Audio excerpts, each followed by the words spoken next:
I had to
All right, folks, we are back for session number 13 of the Sunless Citadel.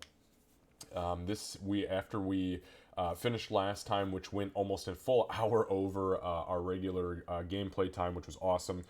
We did manage to finish what was the big climactic fight of the module. I will do a recap quickly when we get back into it, but just so you guys are aware, anybody who's new here, I do not pay attention to chat during these streams because I give my full focus to the players. Some of them may be able to interact with you guys if you are interested, and obviously you're free to chat amongst yourselves. I do try to go back and read chat after everything is said and done, but if I do miss something, obviously pop in Discord and send it, and I will make sure that you get a response at some point. With that being said, this should conclude our final session of the Sunless Citadel module, and the group as a whole, if I am not mistaken, has agreed to stay on and extend this into at least a small campaign. So we are going to keep pushing. After this is said and done, we'll move up into the top world, or the overworld, and I will set them loose upon the lands and see what happens. So, without further ado, we'll go ahead and jump over, and yeah, thanks for hanging out.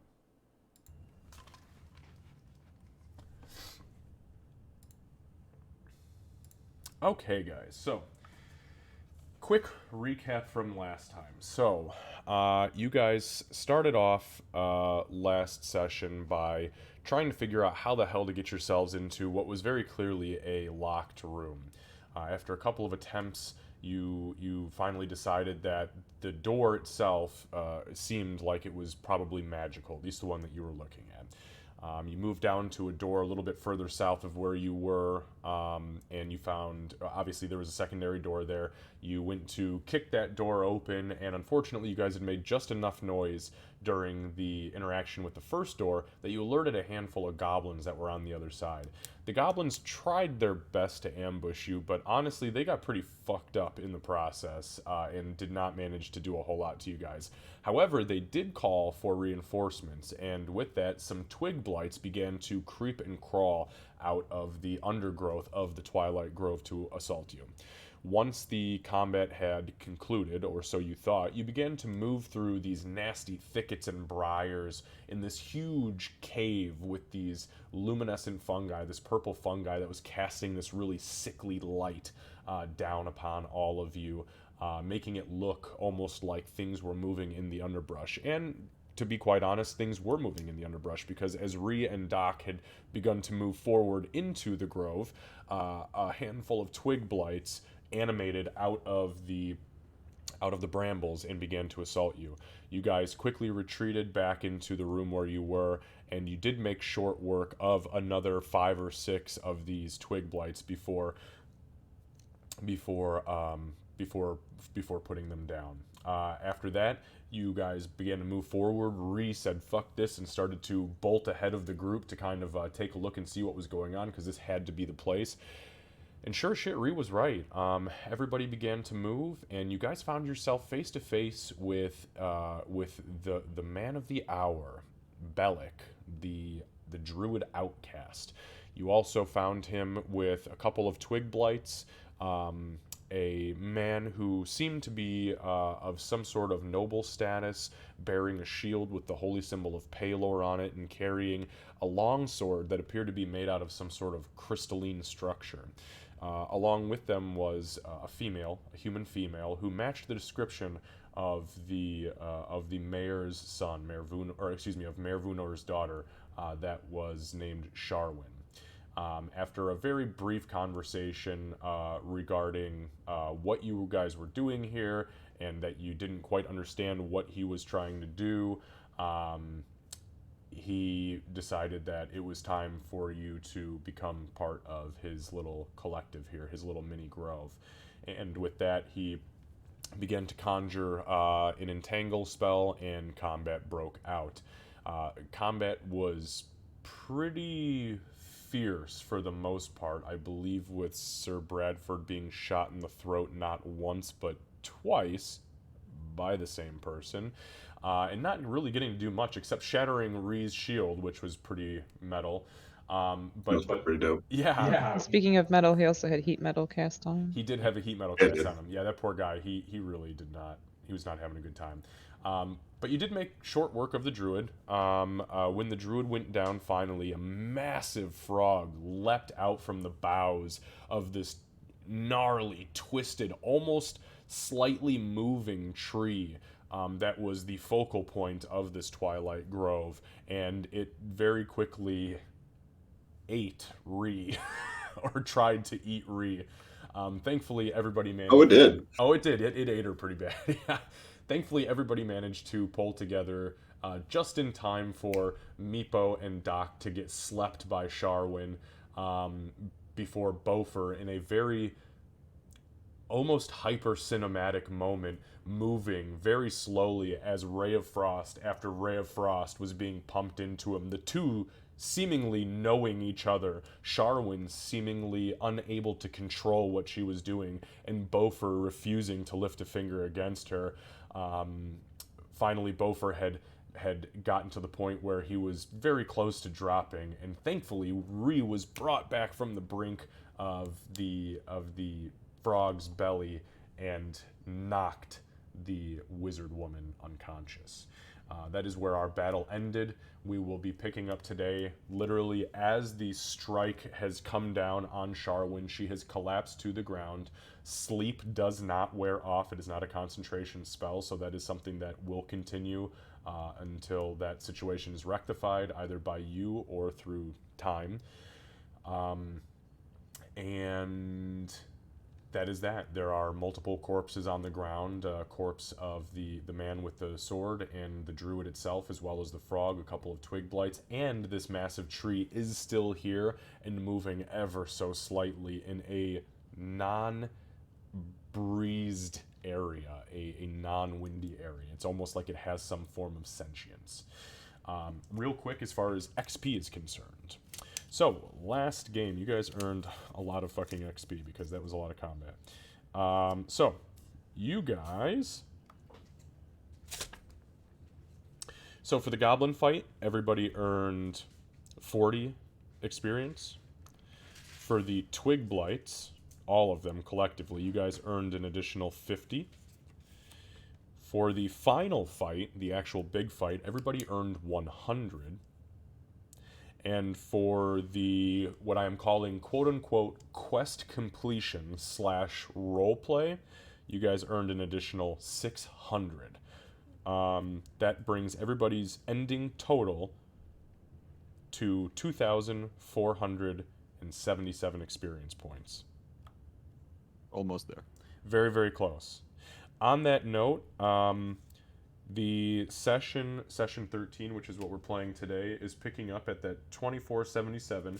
It is day 5 that you guys have been down here, and it is roughly 6 p.m. So we're calling it mid-afternoon. Or late afternoon, I guess. It's not really mid-afternoon, but... Okay.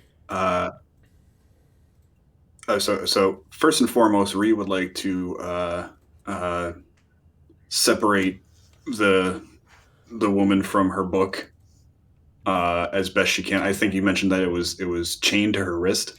Yeah, and as you knock her unconscious and go for the book, you realize it's just like a simple silvered chain. It's nothing fancy. It was just there in case it did get smacked out of her hand. She could grab it quick.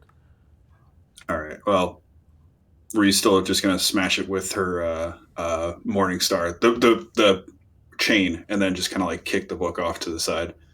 Okay, yeah, easy enough. I mean, I'm not even make you roll a check for it. You hit it, and it immediately just bloop, like a cheap, pewter necklace chain. Book kicks aside, no problem. Books are bad. Books are real bad, guys. Ree, Don't like books. could you give me a moment over here? Maybe you can go wake up the other two. Yeah, sure. All right. Yeah, Ree will go over and just. Are they? Where are they? They're back here somewhere. They're over here. They're both asleep. Okay. Ree will just beeline over and just kind of gently but firmly kick Doc in the ribs, she as well in the ribs. I don't. Oh, Was I Meepo. asleep? I'm I the one, don't. so- I was gonna say I don't think I was asleep, and if you kick me in the ribs, it will go very badly.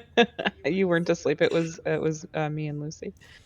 So Meepo. Oh, where's Meepo? Yeah, There you are. There you Meepo. are. Oh, right, I see that. Don't kick I me. saw the downed.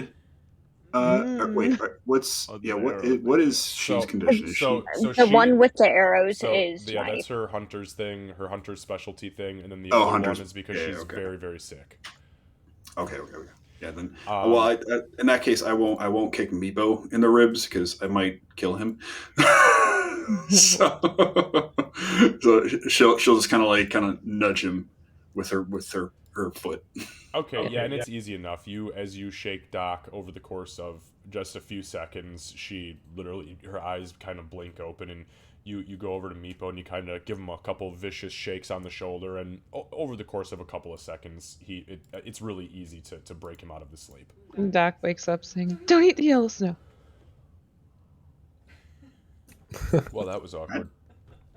Meepo, it's 5 more minutes, Yustra. Galakrix is 5. Rolls over. All right. Okay, so those two are awake. Bofer, as that's happening, what would you like to do?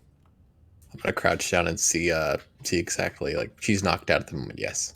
She is unconscious. Yes, Okay. She is unconscious, but she appears to be breathing.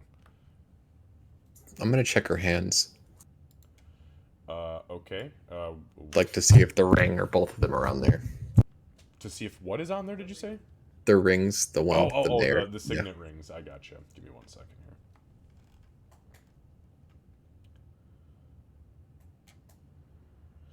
So yeah, as you grab her hands, first and foremost, her hands are gray. Essentially, they are gray, woody, bark-like. I mean, literally hard. It's like touching a branch. It's disgusting, but they still move in the way that a hand should move, but it's very, very unnatural. As you look at the rest of her body, including her face, nose, everything matches that same complexion and that same texture. On her right hand, so on her left hand was holding her spell book or her spell tome. On her right hand, you do find a gold signet ring with the symbol, the crest of the Huckerly family, which is their family's crest. I understand. I'm just gonna say, what have they done to you, my dear? What a fate they've given you. At that moment, I'm gonna pick up her grimoire. Okay, easy enough. You pick it up, and yeah, you've got her spell book. On the front of it, you can see that there is some writing, some enchantment on the front, and underneath it there is a circle, and inside of the circle, so there's just a big exterior circle, and on the inside of said circle there are 6 tiny diamonds, not actual full-fledged diamonds, but just a diamond shape. That kind of that trace the inner edge of the circle. You recognize that as the symbol of the Circle of the Six from Port Sindri, and the Circle of the Six is the magocracy that runs the entire city. It's a collective of 6 magi who oversee the entirety of the government, and that's common knowledge. So, Yeah, I see you've done well, but we'll deal with this later. I'm gonna be searching things, people. Yeah, I'll check if she has anything else on her besides her just book. okay. And I want to make sure the other two are actually dead. Oh, they're fucking dead. You shot a man in the throat twice. He's definitely dead.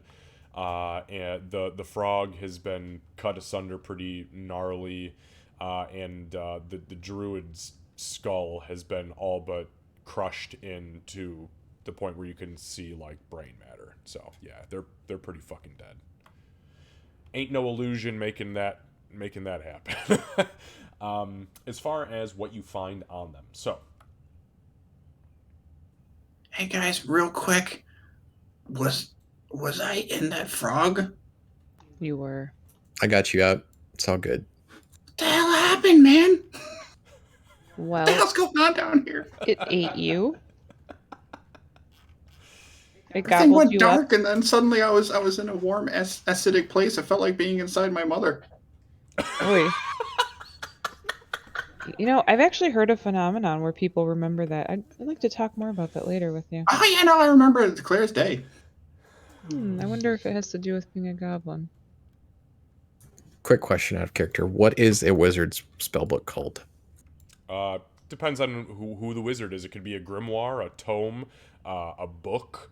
And sometimes, honestly, diary? there are just wizards who carry around a huge fucking backpack full of individual scrolls that they just sit and pull through. Just depends on how organized they are and where they studied. But typically, it is a spellbook, so you can put it as a wizard's spellbook. Thank I you. want to play a trash wizard that just has a bunch of spells on napkins. Oh, Yes. fuck, yes. And dirty spells, too, like grease and, like, Tasha's hideous laughter and, like, Yes. blindness is Yes. just pocket sand. You could be J.K. Flowering. Candace has Okay, left so I'm the server. I'm searching the druid first. Okay, so here's what you guys find collectively. There's no, I will tell you as a group what you find. You decide how this goes. So you find a small silver key. The key has a single blue gem in the center of the eye of said key, and when you touch it, it glows very, very faintly, and you feel it physically pull itself to the northeast. You also find 3 potion vials with a red syrupy liquid inside. Those are in a small leather case alongside an additional 3 vials, one of which is empty. The other 2 contain a green semi-translucent liquid with small bits of debris floating around inside of it. And you also find a wand. And the wand is essentially, it looks like one of the Twig Blight's arms, essentially, just this really petrified version of essentially just a twig, and around the twig are these little tiny thorns wrapped around all the way to the top. In the very base of it is set a green crystal, which is not glowing.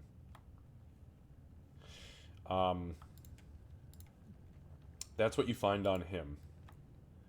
On Sharwin, you find the tome, the ring,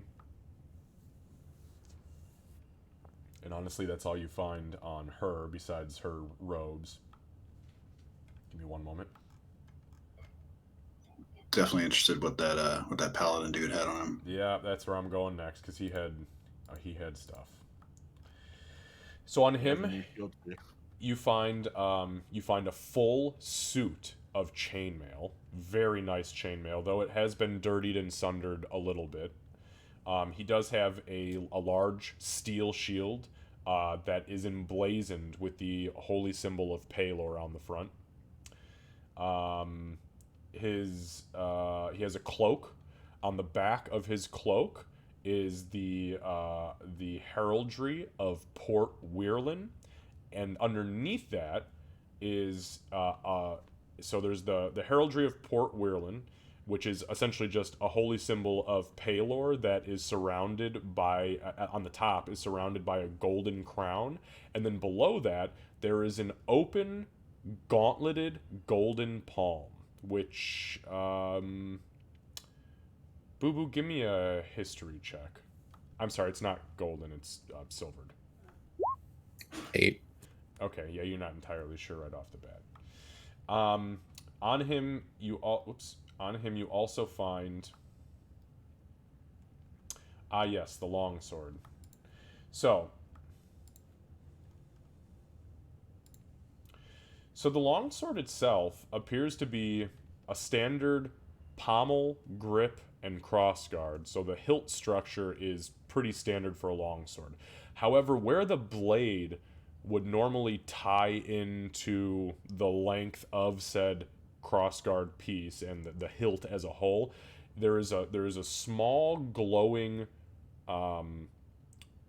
pebble or mote of some sort, and this large, like 4.5 foot long, jagged, clear, semi-blue but totally translucent, you can see through it, crystal kind of reaches up and out of this thing. It is something like none of you have ever seen before. I think Ree will pick it up and just kind of swing it around a little bit, get a feel for it. Like this thing's fucking gnarly, man. It smashed my shield in half. I mean, it's not really that strong of a shield, but still pretty cool. It is perfectly balanced in every sense of the word balance as far as a martial weapon is concerned. And as you swing it and come to a stop, your hand stops from the swing and you feel a very obvious vibration inside of the weapon. Ree will just kind of put her ear to it. That's kind of nice. And it does. It hums. You swing and listen. Holy shit, this is a fucking lightsaber. We're playing Star Wars, kids.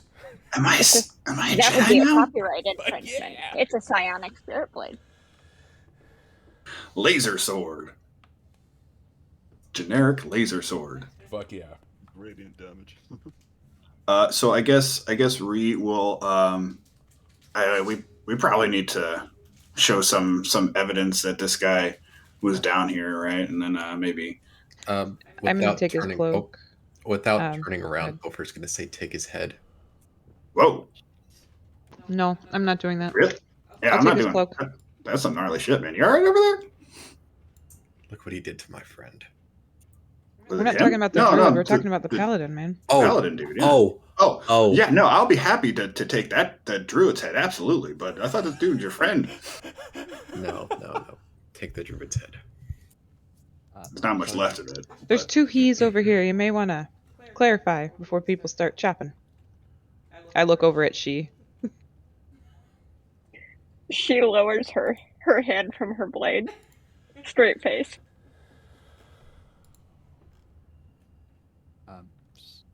While that was going on, Meepo was gonna like groggily wake up and see everything around, and then he remembers the guy talking something about the tree. He used big words, so Meepo doesn't completely understand. But he's very curious. I like to think Meepo is curious, but as cautious as 8 intelligence can be. And so he'll walk over slowly and like touch the tree, like with like a finger. Okay, I'm gonna need you to hold on for just a moment. Con save, okay? Meepo, no.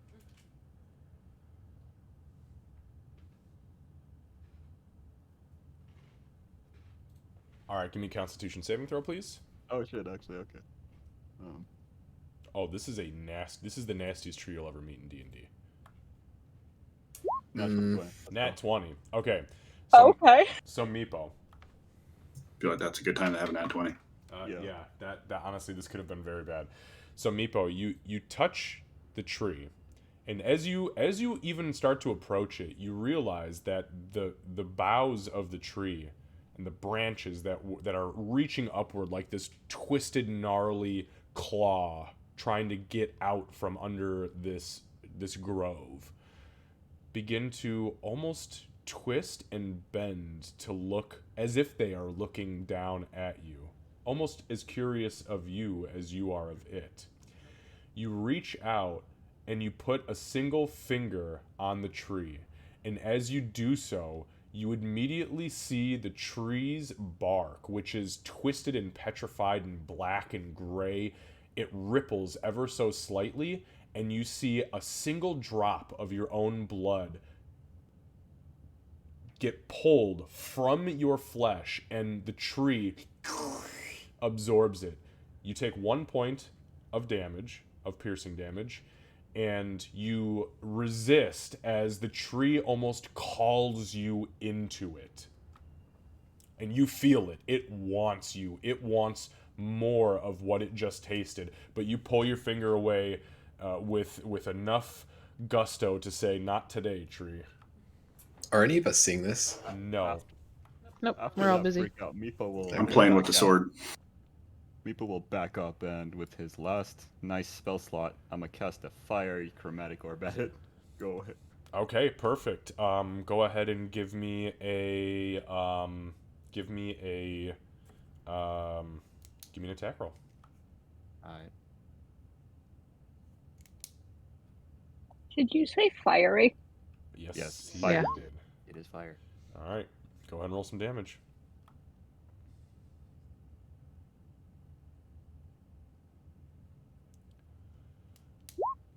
All right. So Nice. you mutter you back off quickly, almost in a partial panic, and you begin the incantation. As the dragon head forms, starts as white, it immediately glazes over in this molten red as the chromatic orb lurches forward towards the tree, striking it in the center of its trunk.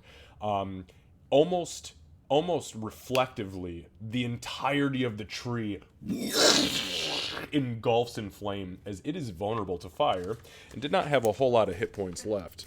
The entirety of the tree, you guys see suddenly just go up in flames, and it begins to writhe, and you hear creaking and groaning before you hear a dull scream begin to emanate from the tree.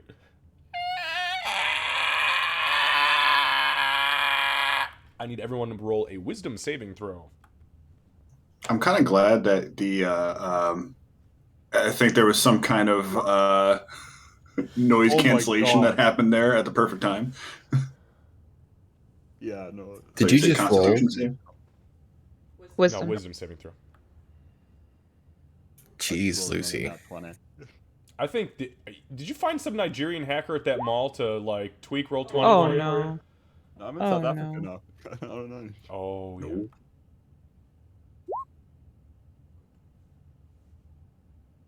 Okay, so Doc, She, wow, all the tough guys. Okay.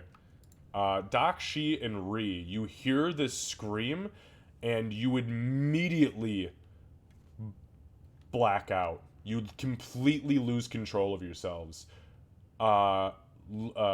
Bofer and Meepo, as you are looking at the tree, which, by the way, the tree is letting off this horrifically noxious black smoke that is beginning to very rapidly fill this room as the scream grows louder and louder to the point where the earth underneath your feet begins to physically shake.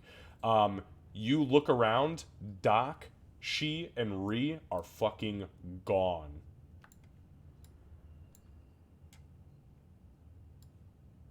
They are gone. Meepo, what the hell did you just do? Meepo has no idea. What did you do to that tree? Freaking out.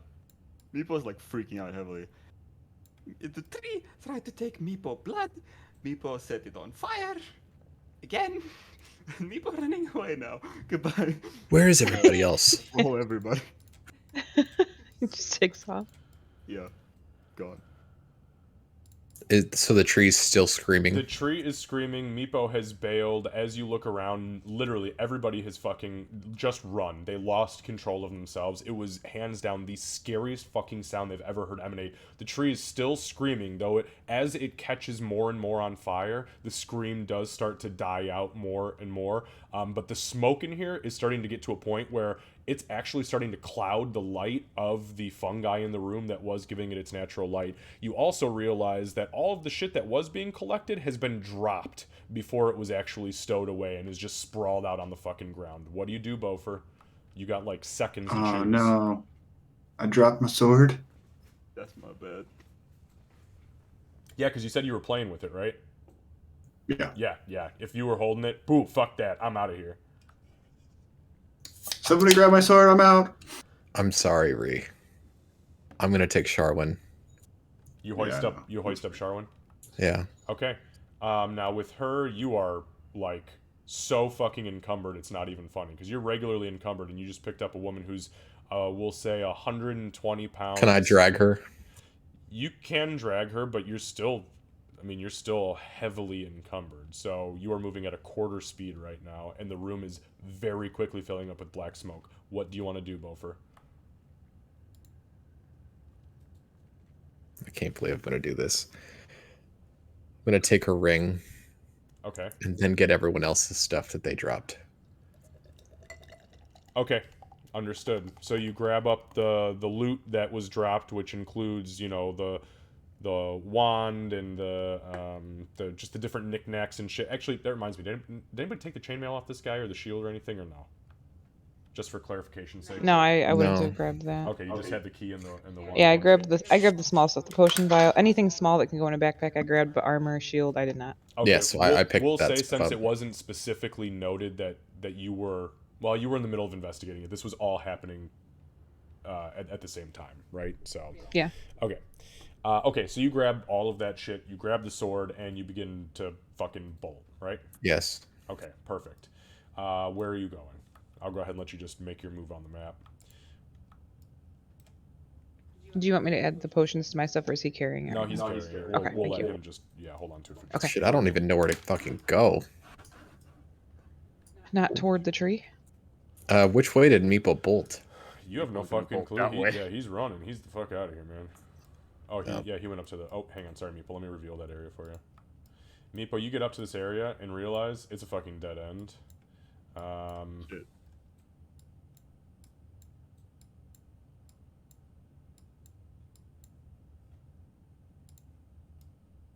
All right, guess Meepo. We'll see that, and obviously he knows. Okay, not this way. Turns around. Okay. And you see Like, Meepo you running realize, back yep. down the opposite direction that you guys had traveled initially. I need Bofer and Meepo to make Constitution saving throws, please. The smoke is getting very, very, very heavy, and it is not a good smoke. That's great. Okay, so Meepo, you take 7 points of necrotic damage, and Bofer, yours is halved, so we'll call it 3 points of necrotic damage. As you guys breathe in for the first time, the soot and the smoke has come down just enough for you to kind of get that first breath of it.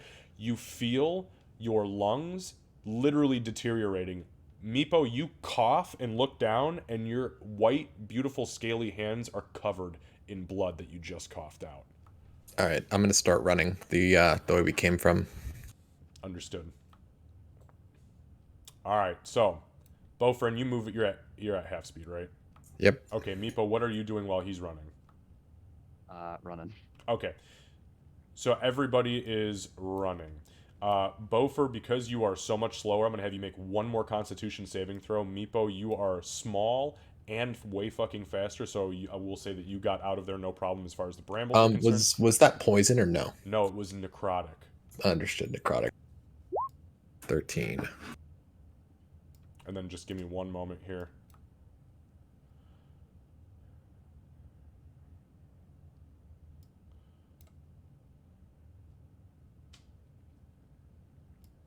I'll admit this was not my brightest moment.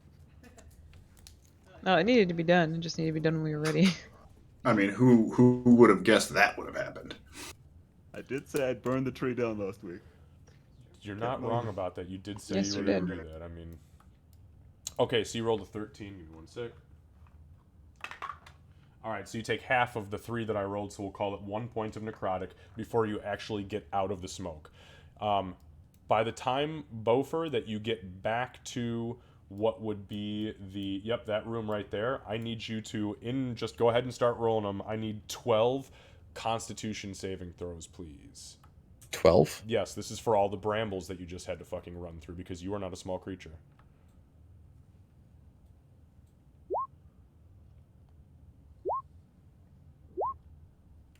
You're doing good. Not 20.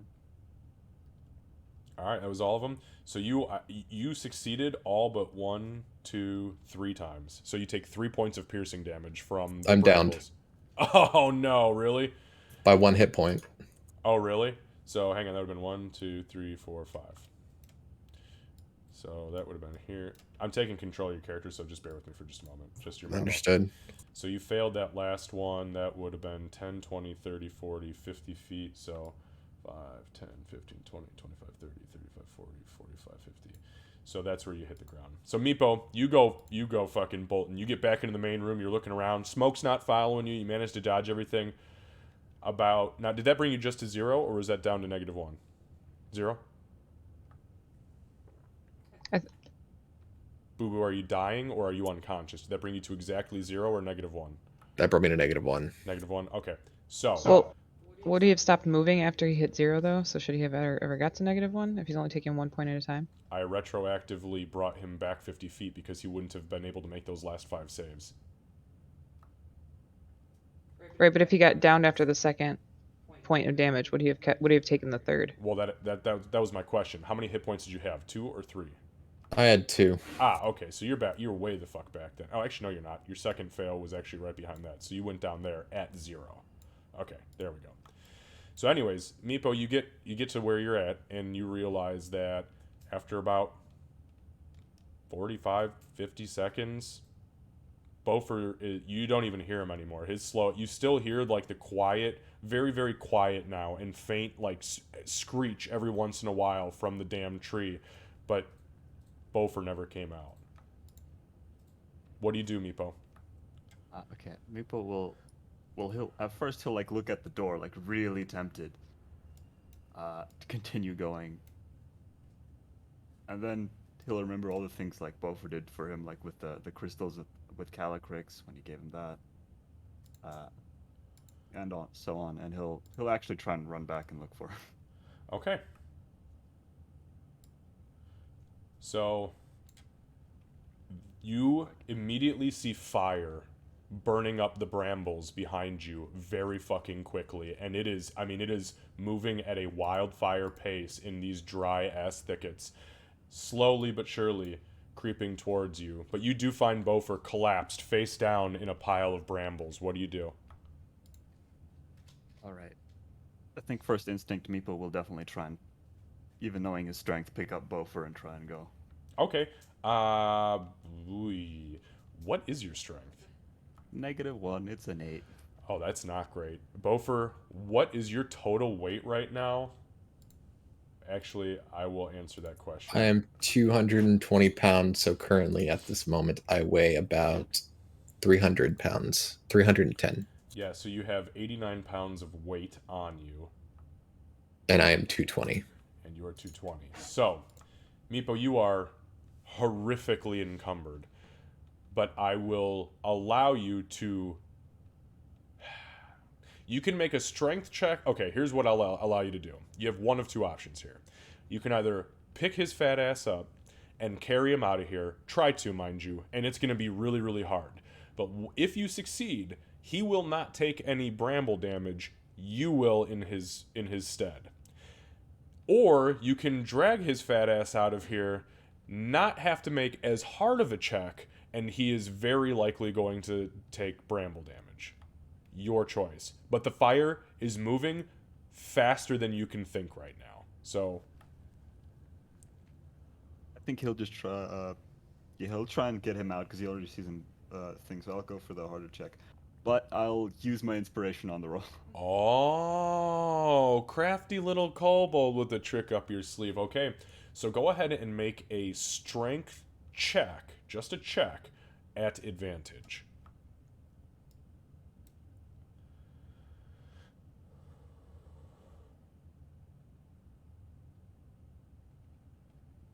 Oh, so the check was versus a 16, which is actually pretty fucking hard. So I saw the 15, I'm like, oh, he ain't rolling higher than this. So you hoist this fat dwarven bastard up onto your back as you feel like you are literally carrying the weight of the world on your shoulders. And you begin to run.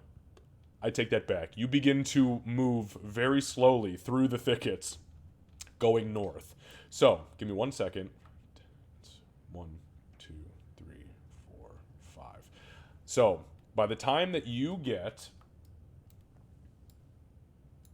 to here with him, I need you to make 5 Constitution saving throws versus the brambles. Beaufort, you will not have to make those. That is more dynamic of an image than even me walking towards Sharwin. There's definitely some like cinematic music playing. This Oh, whole, absolutely. like, Fuck, Meepo, you failed once. You take 1 point of piercing damage. Yeah, you failed. It's as like one the mom fail. picking a bus up off of the off of a child, you know. All right, so Meepo's been badass though all campaign. Meepo true. MVP, man. Yeah. my rolls are really good today. Meepo, you managed to successfully carry his ass there. Give me 1 dexterity saving throw as the fire literally gets so close and it's burning so hot and so rapidly that you feel it literally singeing your scales right before you hit the cusp. Right, before I do that, my highest modifier is on Dex. Watch this be a nat 1. Yeah, right. Don't say it. Don't say it. And you're That gonna we make did. that. You're gonna make that. With, Oh, wow. Hold up. You're gonna make that with disadvantage because you're carrying like 4 times Oh, your no. max load. He's gonna roll 20. No. You shouldn't say that. Don't say that. So you take 7 points of fire damage as just before you get to the point where this thing runs out of fuel to actively burn further, meaning the threshold of this room and the grove, the flames lick up your back and singe a huge swath of scales right off of your body. However, you get to that point, you throw Beaufort down onto the ground, you roll around a few times, get the flames out, and the fire, as quickly as it arrived at this doorstep, goes out because there is no more fuel left for it to burn. People will collapse like next to Beaufort. 1 HP. Oh my gosh. Am I rolling death saving throws right now? Nah, not if you're at 0 exactly. I'm at -1. No, you're not. You're at 0. When did I'm you at get to 0? -1? You're at 0. That's why I asked the question that I did. Oh, That's why he was okay, trying yeah. to find out. You wouldn't have kept running That's if true, you were that's at true, 0 yeah. because you're unconscious. All right. So, while this was all happening, you three, in your blackout, all of a sudden, all you remember, the 3 of you, all you remember was hearing that scream, and you heard something whisper to you from somewhere not of this realm, and it was begging you, imploring you to become a supplicant to it. Please, feed me, bring me more blood. And it sent such a chill down your spine, you just, boop, blacked out. When you come to, the 3 of you are huddled in the corner. I don't know if you can see yourselves on the map here. Back in the little Took me a goblin minute, but I area. found this. So you guys are literally, you all come to at the same time. You are with she and Ree huddled together, literally holding each other and weeping, and lots of puddles of piss around you. So you all 3, boom, snap out of it, and you're literally just clinging to each other, sobbing. I'm gonna back Just a off. little longer. This is nice. This is kind of nice, actually. What the fuck just happened? What? Did I black out again? Yeah, but Frog I on think I did too.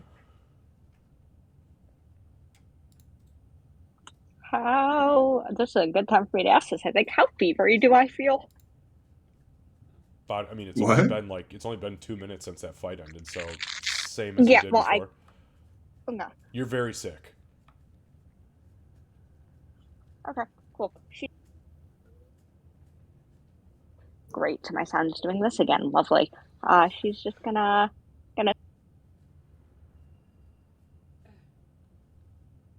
Oh, we lost you, Cat. Yeah, she knows. Oh, okay. I didn't realize she could hear us. Yeah, Okay, well, guess we're doing this again. She's gonna straighten. She's going to take a half step back away and put her back to the wall and just process. Understandable. Now that Ree has her senses back, she's just gonna have to get up and bolt back to the other 2 now that she notices that Beaufort and Meepo aren't there. Okay, fair enough. So Ree gets up and That's- just yep. starts fucking running again. That was the same Gotta thing I was go! gonna do. Okay, fair enough. So it only takes I'm probably you. being eaten by the tree. So it doesn't take you a whole lot of time to get back there, as you are now familiar with the areas you've been to. So you can go ahead and move yourselves back over to that area where Bofer and Meepo are. And about the time that Meepo has essentially, as you guys run back in, the room is filled with smoke. Meepo is coughing. Bofer is laying on the ground in a pool of blood, and once in a while he coughs and blood comes out of his mouth. The Meepo's back looks like you took a lizard off of a tree, skinned it straight up its spine, and then threw it on a hot rock. It is, if I can paint that picture for you. I've never seen that before, but I just assume that's what it would look like. Sounded very specific. That Yeah. sounded very specific. I tried to create, a really nasty visual. I want to search. Would I see all of the shit that Doc was carrying, or did he drop it, or was it in his Wow, straight backpack? to the Or... fucking loot. There was potions. So, As they, sorry, go ahead. as they come in, Meepo will look over. He's probably like sitting on the floor. He'll like look over and go, Meepo, glad you okay. Oh, Meepo. Doc will glad kneel you're okay, down buddy. next to him. Hold on, just hold on. You said Bofer's doing worse because he's unconscious at the moment. Yeah, and both of them look very bad. Like, both of them look like they should be dead, but Bofer's actually unconscious. Quickly to answer Candace's question, you do not see the longsword, you do not see the potions, as Bofer had picked it up and started running with it, and then went unconscious. Okay. I'm going to use my last spell slot on Bofer. Oh, okay, all right. You tell me how this looks, especially in this situation. Yep. So she does not sprint back towards the others. She takes probably a good couple of seconds to decide whether or not she's actually going back. But she makes a decision, and she walks back, kind of. She's not moving super fast either. She's going to go in. She's going to take a second and size up the situation. And then she's going to very carefully, very deliberately walk around, go over to Bofer. She's going to kind of half take a knee, grab him by the front of his tunic armor, and snarl at him, "You are not dying today." And she's going to dump... Oh, that was a crappy roll. With all of her poison goodness, it's going to drop 3 points of healing. Yeah, I mean, you say that to him, and like as it happens, there is a visible flash of light that kind of emanates from Bofer's mouth, just for a moment, just this soft green pulse, and he coughs again, and then takes a deep breath, and his eyes kind of blink open, and he looks around and realizes that you guys are there. He's gonna reach. Before this is going on, he's gonna, like, his eyes are glossy, reaching. He's gonna reach up and say Sharwin, and he's gonna look around and see everyone. He's like, "Where am I?" Well, Still underground, buddy. yeah, we need to get out of here. Doc will turn and kind of offer to give Meepo like a piggyback ride. he'll just shake his head. Okay. I couldn't save Have her. it droop. I let her burn in that room. Are all the brambles like currently on fire? They're smoldering, and there is a like beyond the threshold that separates this room and that grove. There is currently so much smoke that you can't even see the purple light anymore from the mushrooms. But they're smoldering. However, with that being said, you knowing, I mean, you're a goblin, you know fire. This shit was so dry that it's probably not going to be smoldering for very long. Has the screaming subsided? There is no more screaming. By the time you guys get back here, that screaming has stopped, and it is just faint crackling, like a massive camp, like a war camp's worth of campfires, and shitloads of black smoke, which is slowly filtering into this room, but very, very slow as the ceiling was high. Doc will like put her paw underneath Meepo's chin to make him look at her and say, "That had to be done." Yeah, that tree was something was definitely wrong about that tree. I let her burn. Maybe she's okay. Beaufort's not going to respond. At hearing Beaufort's Beaufort, words, Meeple will actually put like his little paw on him, drag like lizard paw, and go, "No, Meeple, let her burn." honestly, Beaufort, if setting the tree on fire didn't release her, I don't know if she could have been saved. You might have done her and her father a favor by not bringing her out. Could you imagine having somebody that you love stuck in that state, not being able to do anything, living that helpless life, as opposed to us saying, we know that she's at rest, we know that she was suffering, and now she is not anymore. You're right. At least I have this. I'm going to pick up her ring. At least I have this. And you do have that. Oh, and you have her spellbook. I'll offer Beaufort a hand up, and then I'll say, let's get the hell out of here. While she does that, I'm going to reach underneath my chainmail and I'm going to bring out a gauntlet full of everything that everyone had outside. The potions, Oh, no, the sword. You dropped those, brother. I did? Well, yeah, you picked them up and started to run, right? You didn't take the time to just put those in your bag while everything was burning around you, did you? Otherwise, we might be having a different conversation. Never mind then. Yeah, I imagine you probably would have just been like kind of cradling them, right? My thought was it takes a long time to take your backpack off, put your shit in the backpack, to find a spot to actually strap a longsword to. Like, that is a process. All right, then disregard. What I will tell you is that where you dropped is where those things were dropped. Okay. Unfortunately, Meeple wanted to get you out. It was either you or the Yeah, they're gone. Well, they're not. Let's not get ahead of ourselves. Not necessarily that they're gone, but they're not on you. I mean, swords don't burn as easily, right?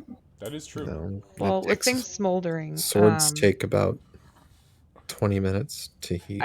I would like to make sure that the tree is actually burned. So, I'm gonna test it out. Kind of use my cloak to cover my face so I'm not straight breathing smoke, and take a step in and see how bad it is. Okay.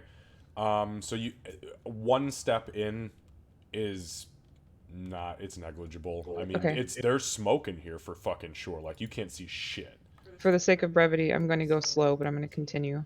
Okay, so we'll say you get about 20 feet in, and I'll need you to make a Constitution saving throw. That's when you start to feel like, oh, okay, it's getting a little burny, and then you let off like a heavy cough and breathe in instinctually, and you feel shit in your lungs. Oof. Okay, that's not great. That's 8 points of necrotic damage. As you cough, you kind of like pull your cloak away and you look down. You see not only, that was max damage on that roll too. You not only see a good consumption's cough worth of blood, but you see a piece of flesh. Yeah, I go back. Okay. It's not ready yet. As she kind of like lets her cloak down, you guys see there's this big blood splatter on it. Yeah, let it maybe air out a little bit, I suppose. We should leave. I don't hear it screaming anymore. I'm pretty sure that's what needed to be done. I agree. I guess since this is all over, we should go up. Let's talk to the kobolds as well on our way out. Agreed. Yeah, we gotta tell them. What do we tell them about Caligrix? Tell them we're taking Meepo. Yeah. Meepo will talk to Yustra. Okay, Meepo. Hey, we got your back, Meepo. If she tries to hurt you again, we won't let that happen. Meepo. He's gonna, for the first time, he's gonna hug Meepo. He's gonna say thank you. You saw this. You saw them do this to the fire snakes. He's gonna be like, "Wait, Meepo's still on fire." Also, hurting. So Yeah, that's Oh, with only the minimal amounts of HP I have left, I'm just gonna barely hug you and start walking towards the door. Okay. out we go. while All he right. walks away, he'll look at Rock and go, "What was that?" No, But doesn't ever know. the not sentimental half orc. I'm going to make sure that we make a couple of, well, whether they care about it or not, I want to make a couple of stops, like by the druid room to collect the coins and the other. No, I places have a on- note for the treasure chest and stuff too. Yep. Yeah. Dak does answer Meepo. She says he's grateful. All right. So you guys, I believe the druid coins were already collected. Didn't you guys determine last time it was just enough weight to not be an issue? Somebody Yeah, else I have. collected. I have Indeed, it. Okay, Doc. so I have it. Doc Yeah, I has have it. it. All right, so you guys then go back. What areas are you going to? Because I know where you said you were leaving coins, but you tell me, where are you going to pick up your treasure? Well, we hid the chest where what was that guy's name? Where The the pelts were. Balsa. yeah, Yeah, also Balsag. he was right over here. Okay, We hid it perfect. under the bedroll. So you guys go back to Balsag's little lair. You go under. You find the chest is still there. So what you have gained, as far as that's concerned, is 241 silver. And who is entering this? Who is keeping that? money? I will. I'll 'Cause I'll carry it if you're. you're already. I got it. You're I way have- over. I still probably have have some 50, strength I have to 50 go. pounds of weight to carry left.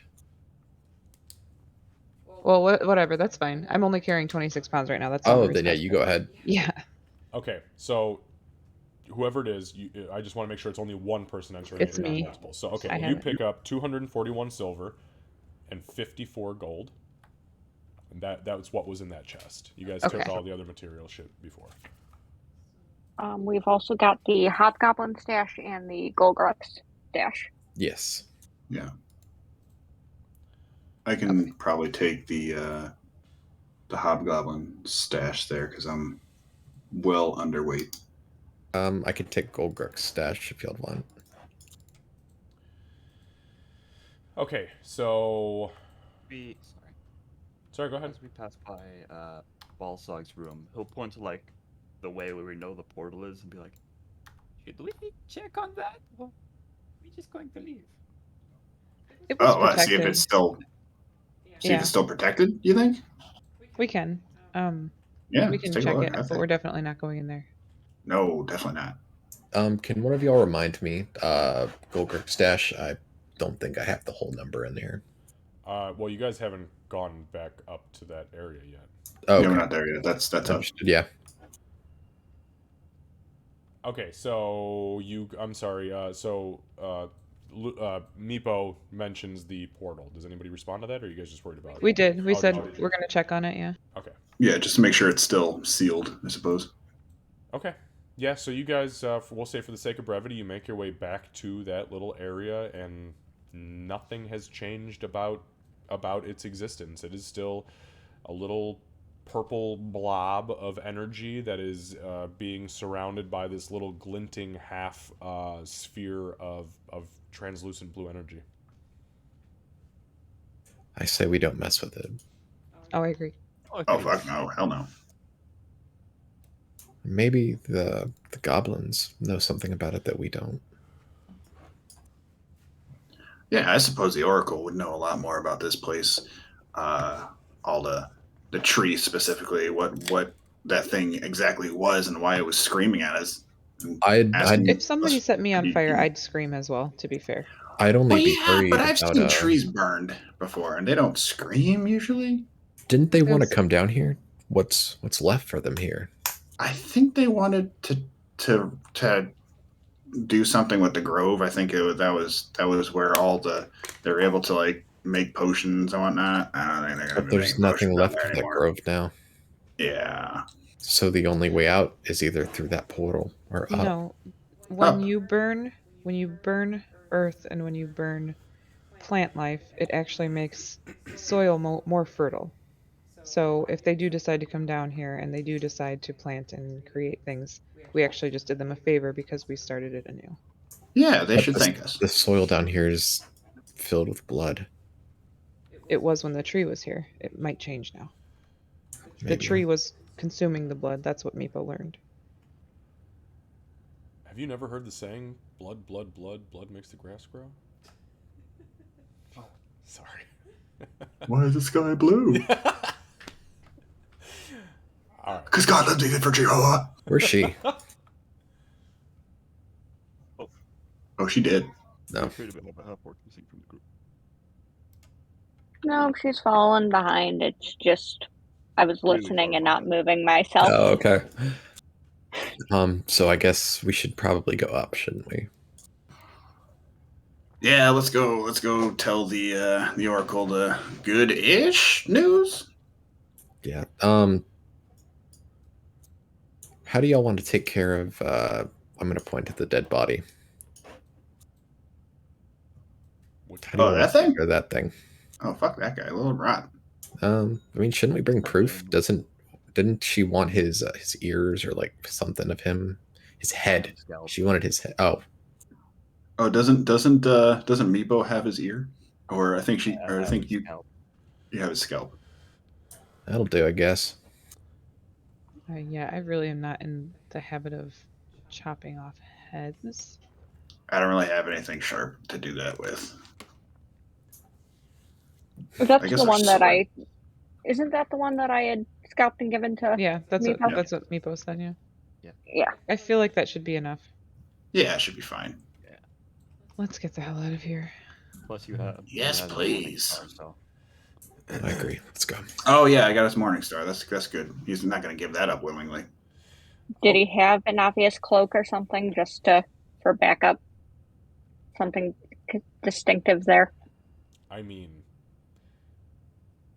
he was a bugbear, but no.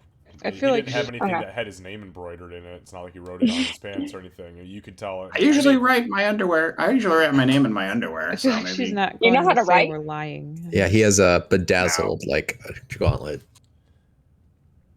Everyone think we're into the good. portal. Okay.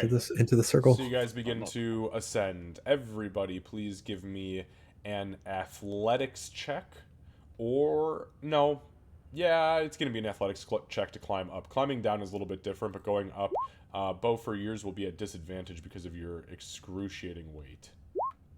Oh boy. What the Oh, fuck? good. Reed? 89 What pounds. the Good. fuck? Isn't it advantage since we have the super special vines?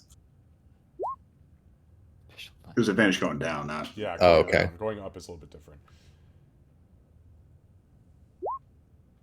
If Reed That falls sucks. on me. That sucks for you. So, Real probably. 6.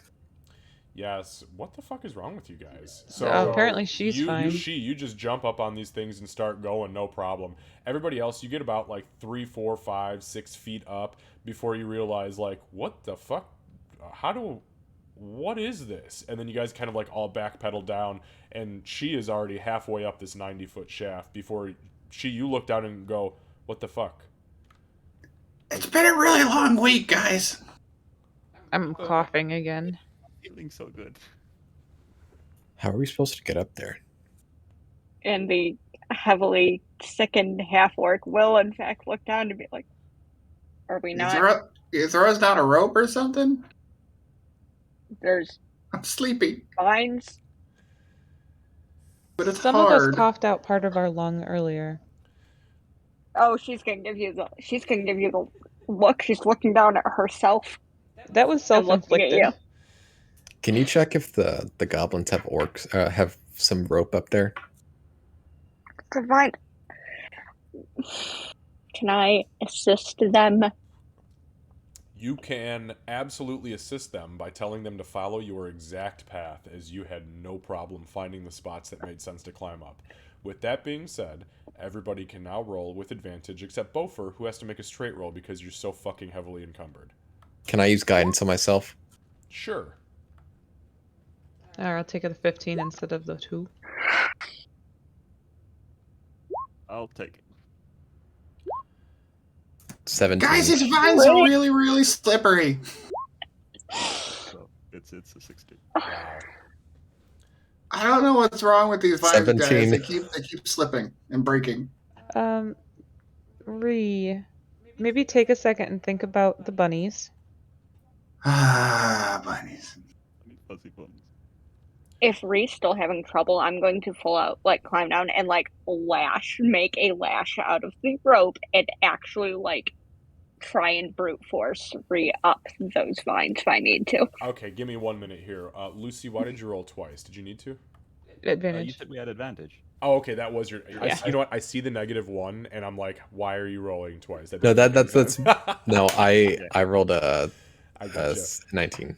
No. I see that it shows that Meepo has a -1 to the roll. I saw that you have the one. Okay, so Boo Boo, you're fine. Meepo, you're fine.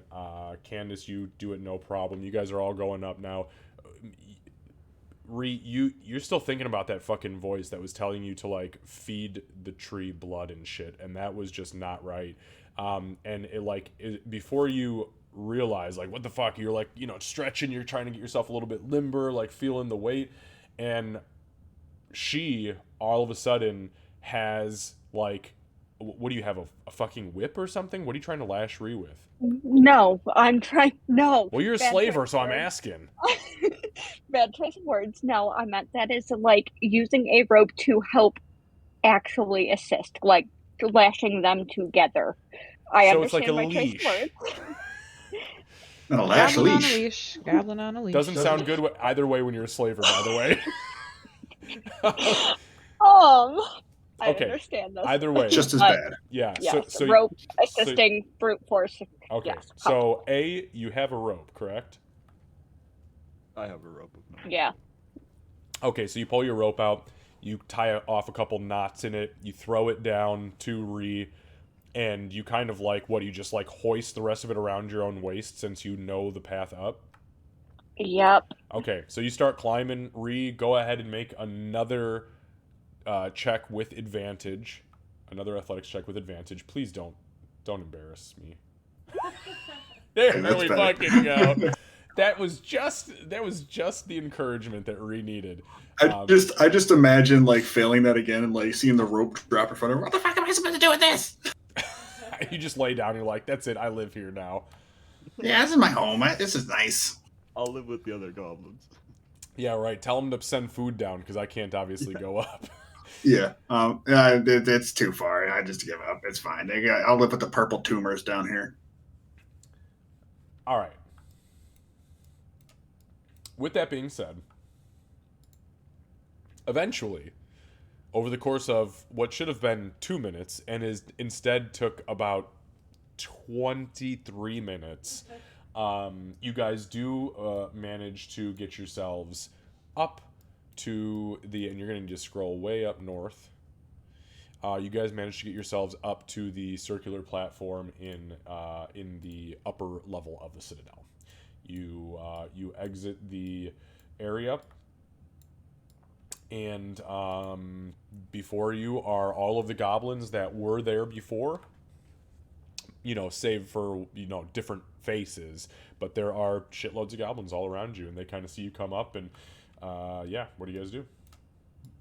Meeple's gonna run over to his little plant buddy, if he's still there. Yeah, so you run over to the plant buddy, and you see that it is kind of wilted, half bent over, and it is almost got a barking, no pun intended, cough. I'm sorry. Fuck Seru, get the fuck out of this stream because I feel his presence. Oh, he's here, yeah. But it kind of has this like almost like as you approach it, and you see that its supple young branches and boughs that were growing in this pot, for some reason, are starting to gray and harden. I think those things like to feed on blood, right? I mean, the tree did, and we did find blood underneath the spot where those other creatures were growing. I got no blood left to give. Meepo, we I have can no blood left to give. I'm sorry. we can find you a more sustainable, less abusive pet. if it's possible, Xavier, Meepo will try and like it's a cantrip, so I don't know if it'll actually makes ice or not, but he'll try, like if it's possible, he'll try like Ray of Frost on like a rock and then just have it melt in the pot for like water. So, Like he's trying to okay, make ice in it. okay, yeah. I'll tell you what, Lucy, give me an Arcana check as you perform the cantrip. This would be Not great at this all. is going to be to see how well you can manifest the magic to do something other than it was originally intended. A 5. So you hit the rock with the Ray of Frost, no problem. The frost quickly turns to ice and freezes the rock. As the rock is frozen, you see it crack, and as the magic dissipates, you see it slip back into the elemental plane it came from instead of being able to gather some of its essence here. He will, however, put the little leaf that if it's still not burnt, that his buddy gave him in like the pot, and be like, "Meepo's here, friend." Let me Meepo let came me back. roll some percentile dice. I'll be goddamned. Yeah, you still have the leaf. After all that shit, it was not a high chance to have that, by the way.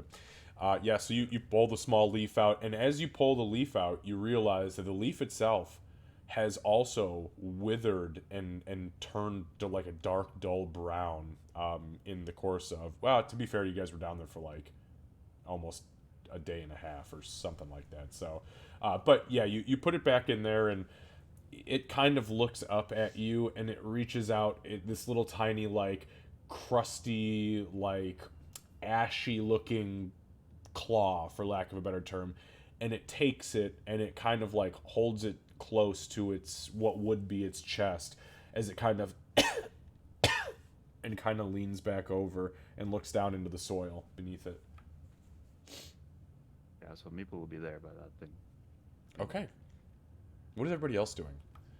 I'd be looking for the oracle. Sorry, what were you going to say, Candace? Doc would have been over there with Meepo because she knows he already lost one and now he's losing another one. Yeah, and as Doc, as you approach where that chest is, by the way, the chest is slightly ajar, and you do see all of you guys' coin, or at least you think it's all of the coin that you left there. This was the stash that you had left from the hobgoblin. It's still in this chest, so. I just. I'll remembered, take. Go ahead, Meepo. How's my jewelry doing from the fire? How's what? The jewelry I got from this chest. The Like jewelry? moonstone necklace. Oh, the moonstone necklace. Fuck. I have the moonstone necklace. I have here silver moonstone earrings and a necklace. I was not able to value that when I did the check. Correct. Yeah, I've got that here. So, yeah, I mean, they're still there. You're wearing them, aren't you? Yeah. Oh yeah, they didn't burn away or anything. It's not like they were fake. They're still there. Good And way you to look test it. fabulous. You look like shit, but they're fabulous. Fabulous shit. Let's go. Yeah. Okay. Shiny as shit. Beaufort, did you have something before we moved to Ree? Oh, I was just gonna walk over and take the gold out of that chest. Okay, so Beaufort walks over and throws the chest open and begins to greedily shovel fistfuls of gold into a pouch. I'm going to share. There's no reason to continue to encumber yourself further and make this take longer than it has to. I'm not. I dropped a lot of stuff. Okay. Literally. Okay, there is 231 pieces of gold in there, so Beaufort, you can add that to your inventory. Also, if you guys are just dumping shit, let me know what you are dumping and where you are dumping it. Yeah, I tried to last time, but apparently it didn't let me dump it in the room that we were at because I had to refresh my D&D Beyond, like the Greek Club and everything else like that. Oh, okay. Well, what room did you try to dump it in, though? Wasn't that in the dragon room? Yeah, Dragon statue? yeah, it was over there because it didn't let me do it because I had to refresh it. I saw it was still there. I see. I do remember us having that conversation when you were offloading shit. Okay, yeah, just as long as I know where it's updated. The only reason I ask about that is because if you leave just a bunch of, like, weaponry and shit and you guys are in a dungeon, there's a good chance that if something is wandering through that dungeon, it's going to pick it up and fucking use it against you, so... And I used the last of my javelins. Yeah, I know that. He used them very well. You did use them very well. Those javelins, honestly, were the coolest fucking find I've ever had players pick up in this dungeon. Okay, Ree, you are looking for the priestess, the oracle. Yeah. Okay, so one of the goblins fetches her. She comes out from one of the southern rooms, and she enters the circular chamber, and you see she's looking as good as she has. Nothing wild about her, but she enters and she kind of looks around at the lot of you, and she says, "My goodness, you and your friends look absolutely terrible. What has happened to you?" Yes, great Oracle. We ran into some opposition down below. There were many aggressors down there, but we fell them all, and unfortunately, the tree is gone, is lost to everyone. You brought the great Gorthias tree down? Well, actually, our good Cobalt friend Meepo over there managed to deliver a devastating blow and sundered it to the ground, as they say. Terrible thing. If you ask me, it was screaming and writhing. I've never seen a tree do such a thing. I can't believe you managed it. That thing was I got eaten by a frog. Fuck me. Right? Didn't see that coming at all. How? Literally. You're much bigger than a frog. How? Right? That must have been a massive frog. It was a pretty big frog, yes. Yeah. Are you okay, my child? Would you like me to peer inside your mind and ease the burden of that situation for you? Yeah, I don't want to remember that ever again, if you could do that. I, unfortunately, do not possess that level of capability, but I could smack you in the head as hard as I can and attempt to really rattle that away, because that is terrible. Rhea will kind of lean her head in a little bit. And she just, she comes over to you nonchalantly with the butt of her short sword, just fucking pommel strikes you. You take 1 point of damage, as she is not very strong. And you guys see this unfolding. And she just fucking smacks Rhea in the top of the fucking head. Doc will stop everybody from attacking her because she speaks Goblin. She says, sorry, go ahead. Ariel, no, still, memory's still fresh, still there. Thank you, though, that was kind of you, mostly. She says, if I ever am capable of manifesting magic that can rewind the time of mind, I vow to you, dear goblin, that I will find you and I will cast it upon your brain so you never have to experience that again. That's most kind of you. Do you know if there is booyah, if there is magic of such type, I would love to find it, and if I know of anything, I'll bring it to your attention most post haste. Now, I suppose the next thing here that we must discuss is what can you do here? I know that the tree was you were hoping to decorrupt, to purify the tree, were you not? The grove to gain, my child, no. The tree was initially used as a source of bartering for the folk on the surface and our own. Unfortunately, the tree itself was corrupted and demanded sacrifices of blood in order to produce the fruit that it intended to continue to receive blood. I came here with the vision to rid this place of the tree, to see to it that the goblinoids that dwell within these halls find an honest and earnest, uncorrupted, and non-evil way of earning a living. That tree was unobtainable by me, but you and your friends have managed to take it down. Do you know the tale of the Gorthias tree, my child? No, I don't. When the cataclysm happened, and the great red dragon, Ashuraladon, cast his own citadel into the ravine, an ancient vampire found his way down here when Ashuraladon left for the elemental plane of fire. That vampire lived and bred here. And by bred, of course, I mean created spawn of itself.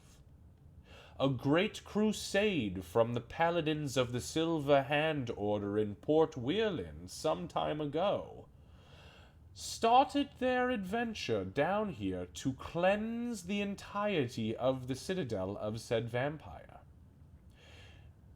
Eventually, after many casualties and much strife amongst those who dwelled within these halls for what seemed like decades, but truly was only days, they staked the vampire through the heart and to the very ground where the Gorthias tree grew anew.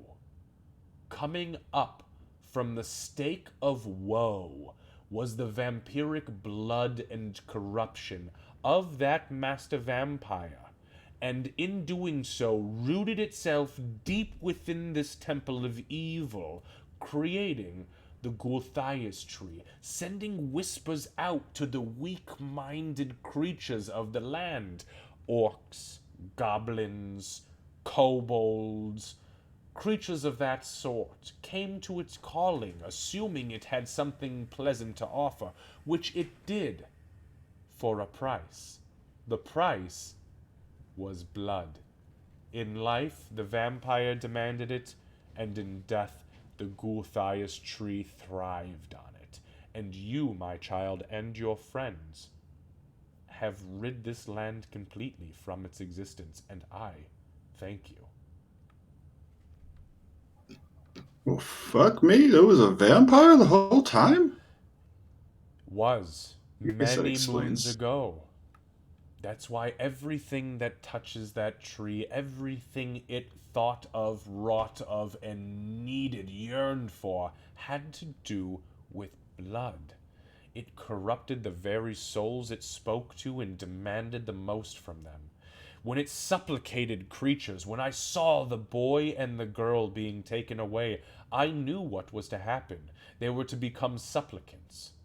Supplicants of that tree. They were going to be absorbed into it and then spit back out as creatures maintaining some form of their own, but not truly in control of themselves.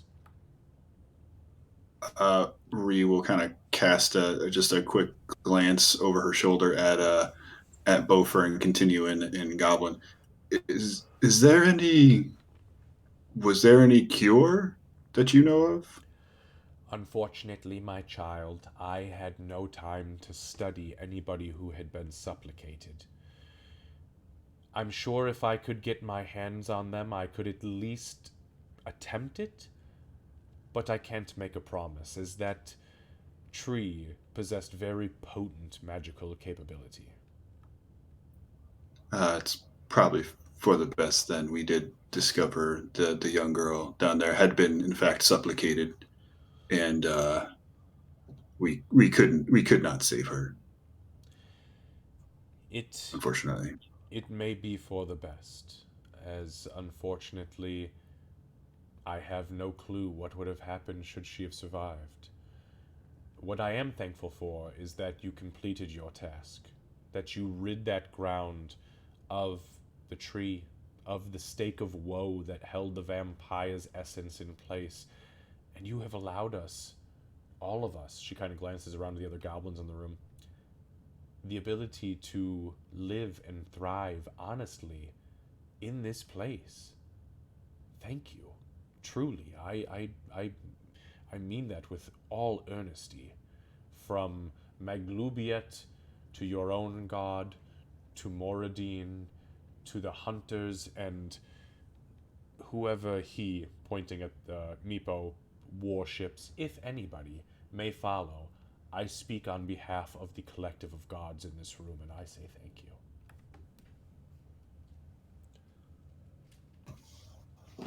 Well, I suppose the next task would be to deal with the kobolds above in some way, or were you hoping to deal and trade with them, or do they need to be gone? We harbor no ill will with the kobolds who reside within this fortress. It is rightfully theirs, as they did maintain claim over it, except for the underlevel, before we did. However, I would like to see us live in harmony. We can produce and provide with the natural flora of the undergrove food, medicine, light sources for them, and they can trade them to the surface should they so choose. If it is war they would like to continue, then war we will have. But I don't wish that upon these people or theirs. So I will leave it to you and your companions to attempt a diplomatic route with their queen and let us know the outcome. Simply let Yusdrael know, on behalf of me, who is now the rightful chieftain and high priestess of this tribe, that we wish no harm to the kobolds, we wish to open a line of trade, and we have no interest in the entirety of this level of the Citadel. We only want the undergrove.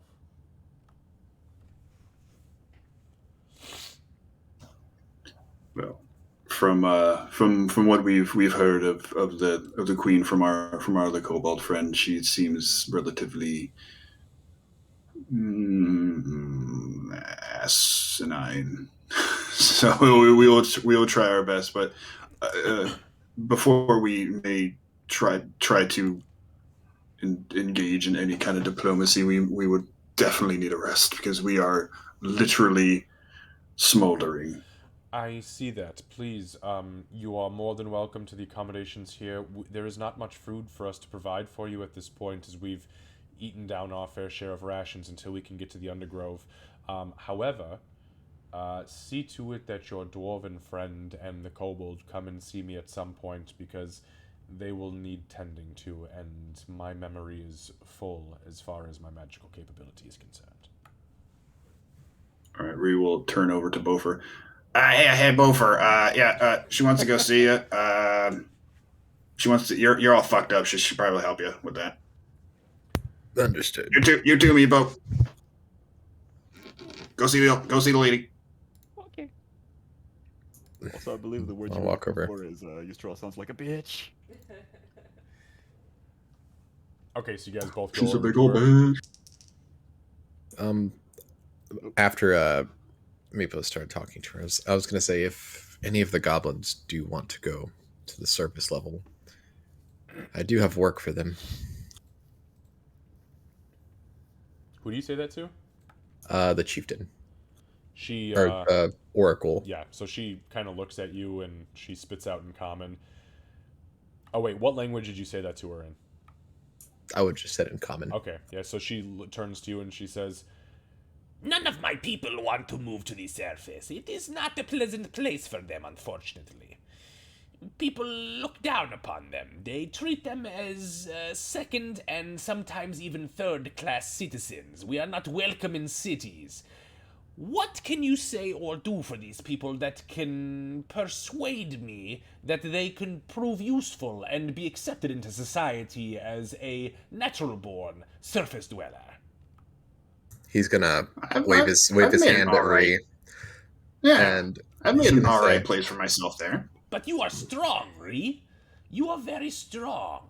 These people are but commoners. They have no special skills. Even my strongest warriors are just barely capable of swinging a sword and holding up a shield.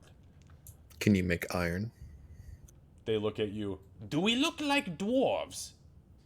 Beaufort, the gesture is kind, but when you are constantly an outcast, regardless of how hard you try to fit in, you just have to make the right decision, and sometimes that decision is not to put yourself in that position. I guess you're right. We appreciate the sentiment, dwarf, but I don't believe anybody will want to work on the surface in a situation that may make them feel more outcast than they would be at home with their friends and family. But as you and your friends have done a great deal for us this day, I will at least do you the honor of asking every individual, personally, your question. Now come here, you are bleeding from your ears. And everywhere else. Yeah, you're pretty gnarled up, buddy. So she reaches out and she touches your head, and her hand is surprisingly smooth for what you would expect a goblin's hand to feel like, and it's just very well lotioned, maybe, I don't know. She touches your face, and as she does so, you see her eyes kind of flicker red, and then the red switches over to this like white, almost celestial light, and you take 8 points of healing energy as you see some of the wounds and the blood begin to retract into your body, and you feel your lungs, the burning, cease. Thank you. She then looks over at Meepo and she reaches forward and she says, "Do not fret, scaled friend. I mean you no harm." And she begins her incantation again and again. You see this red light, this red energy kind of like burn up in her eyes, and it quickly shifts to this white hot, almost silvery. She touches you, and the scales on your back regrow, and you gain 9 hit points. Doc kind of coughs. Damn, Any over chance half. you've got any more? She looks at you and she says, I have but one more for you. Now, I can perform a very simple incantation that will force your body into naturally healing itself, if you are interested. I can provide you that much. Sure. Thank you. So she touches you, again, same thing. It's 8 hit points worth that she heals you with.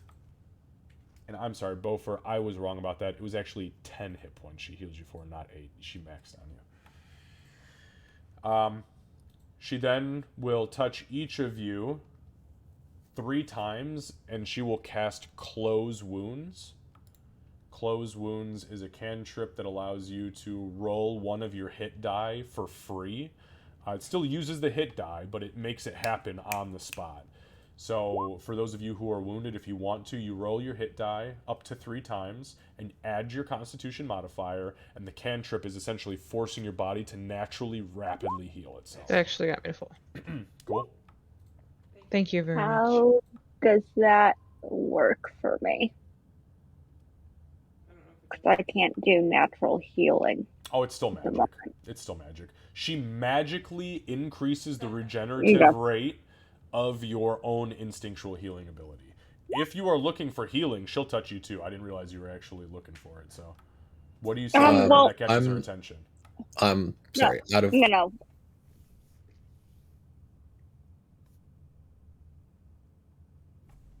Okay. She is just kind of watching there. No, she'll probably, when she comes up, she'll probably just move back to the wall and sit. Come to think of it. Fair enough. Okay. out of character, I'm just gonna roll this just so it uses the slot. I've already taken the hit points. Wait, what? I need to roll this so it actually shows me that I've used a slot for hit die. Oh, you can't just click on it? No, it won't let me. If you Okay. Yeah, you have to click take a short rest in order for it to actually take effect. Understood. All right, so I've already. So as Yeah, there we as you go. guys gather around her and you guys are all looking like, yeah, please do the natural healing thing. She says like this one word, and as she does it over and over, she just touches you ever so slightly in like these weird, almost like acupuncture like spots, and you feel your body as you look down, the wounds literally just Ooh. and she just goes around the circle rapid fire. And when she finishes and you guys have used all whatever hit die you need or want to take, now mind you, again, it does use the hit dice, but it allows it to happen now instead of waiting for a rest. So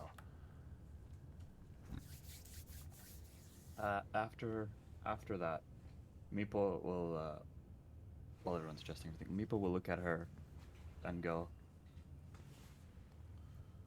because he didn't hear what Ree and her talked about. Meepo's gonna go,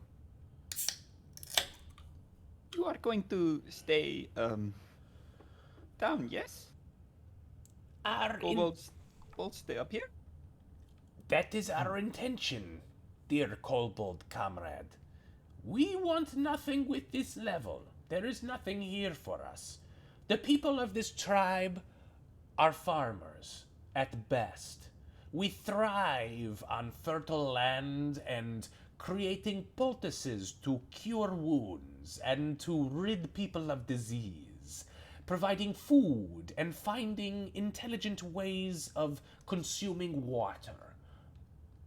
In the concrete, the cement, the stone, the mortar, the brick, the filth that is this level of the citadel, we have none of that. We only wish to live in peace below. And as I told your dear friend Ree here, you can send a message from me, the Oracle and High Priestess and Chieftain of this tribe officially. We mean no war against your people. We simply wish to ensure that we live until we are taken by Meglubiet in our sleep, just as your people wish for Bahamut or Tiamat to take you in yours.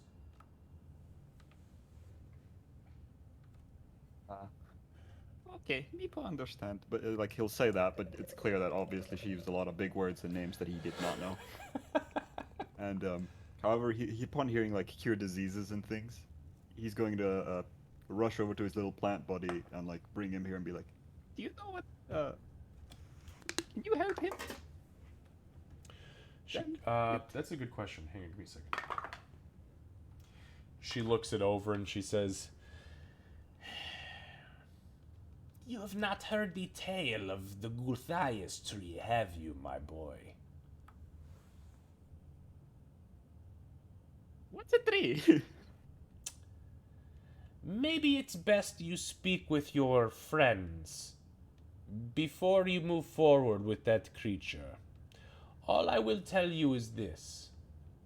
The source of that creature's existence has been snuffed from existence by your own hand, and thus the supernatural tie that it, the being, the tree, had to all of its spawn has been severed. It would be my suggestion you make peace with your friend and say your goodbyes. Now, if you'll excuse me. she bows her head and she turns and she leaves the room.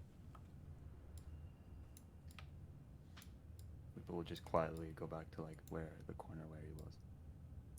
I'm going to ask from everyone in the room, can one of y'all help me bring Talgoon up, please? Yeah, I'll help you. Thank you, Ree. I want to bring the mayor at least one of his children. Do we have like some kind of like cloak or something we can wrap him in? We got any kind of like blankets, I happy have the blanket somewhere? paladin's cloak. Yeah, Oh I was- yeah, that'll be good. yeah, I was, didn't the goblins say that they would help us? I don't remember. I thought they Probably. did. Maybe. I don't know if they would want to go up though. I mean, they don't want to go up permanently, but Yeah. they might help us. Yeah, maybe.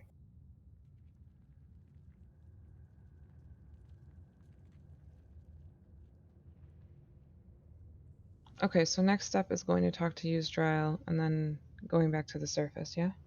Can we stop at the skeleton room so I can kick out that lock so I can get that lock? It's expensive.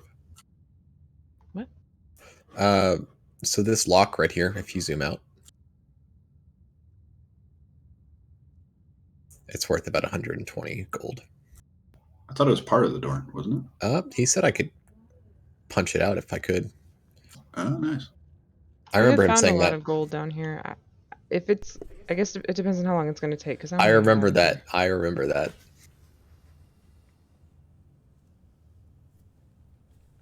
All right. So what's the plan? We're going to the kobolds next. But did the goblins say that they would help us carry the boy's body out? No, fuck no. They're not gonna help you carry the body out, but they did wrap him in a death shroud. Okay. Oh, they already did wrap him. Okay. Oh yeah, he's been wrapped because he was starting to rot like by the time that you guys showed up. So they were like, yeah, we're gonna put him in the corner and just cover him up. Okay. Perfect. I believe Beaufort wants to bring him with. Rhea volunteered to help with carrying him. Okay. I mean, are you gonna bring him with? Oh well, and you know what? Actually, he was stripped down. He had none of his armor or anything on because the fucking hobgoblin was wearing it. So yeah, I mean, he's in his emaciated and partially rotting state. He's like, 150 pounds. Dead weight. It's just bones and some organs at this point. So it's not a whole lot. Actually, I'll say like 120. But it's easy enough. I mean, you're strong. So. Yeah. Well, we'll see. I don't know. You couldn't climb those fucking vines to save your life. So. That's true. That's true. All right. Climbing's hard, though. That's true. All right, so we're on our way out.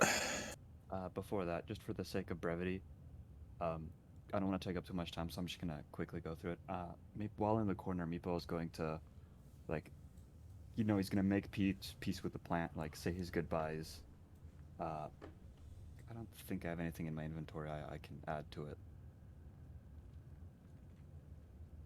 Actually, yeah, I have 2 onyx. He'll drop one next to the plant in the pot and say goodbye as everyone leaves. Okay. The plant, which is still kind of hunched over and not looking particularly. And he'll apologize too. Fair enough. Yeah, and he kind of, or it kind of reaches over and it kind of it tries its hardest to grow just a little bit of a vine to kind of wrap around one of your fingers. It just can't manage it. It actually snaps off and falls down and it kind of slumps over. But as you put the onyx down, you see one of its roots kind of creep up and out of the soil and just kind of pull it down into the soil as it continues to kind of shrug back over. Poor Meepo. For more brevity, he will I have 2 of the onyxes. The other one, he's gonna, as we move by the Calicrix room, drop another one there on the horde. And okay, understood. Yeah, so you drop it there, and there's the corpse is still in the room, but you place it there, and nothing has touched it. Just so we're clear, nobody has gone near that fucking thing. Okay, now go ahead and remove those 2 onyx, and yeah, you've made very good peace. Okay, so where is the next step? Kobolds, I believe. Kobolds. Unless is the lock before the kobolds? I didn't see where you were. yeah, it is. Yeah. Well, did we want to take a rest here? We can't because there's no food. Yeah, we need to right. keep moving. Where's the lock Okay. at? Can you ping it again? The On the lock was skeleton right floor. here. Okay, said he wanted to hit the lock out of that door, I guess. But 'Cause if it's it's- gonna take a long time, Doc's gonna keep moving. Yeah. Oh, to that door? Okay, yeah. So I mean, that's the way you guys got to go back. Yeah. So you guys move back through the rooms. You get yourself to the point where that door is. And Beaufort, what do you have to remove a lock embedded in a stone door? Let's see. Vanilla. I have a Mark's chisel. Okay, you can chisel it, sure. Go ahead and oh fuck.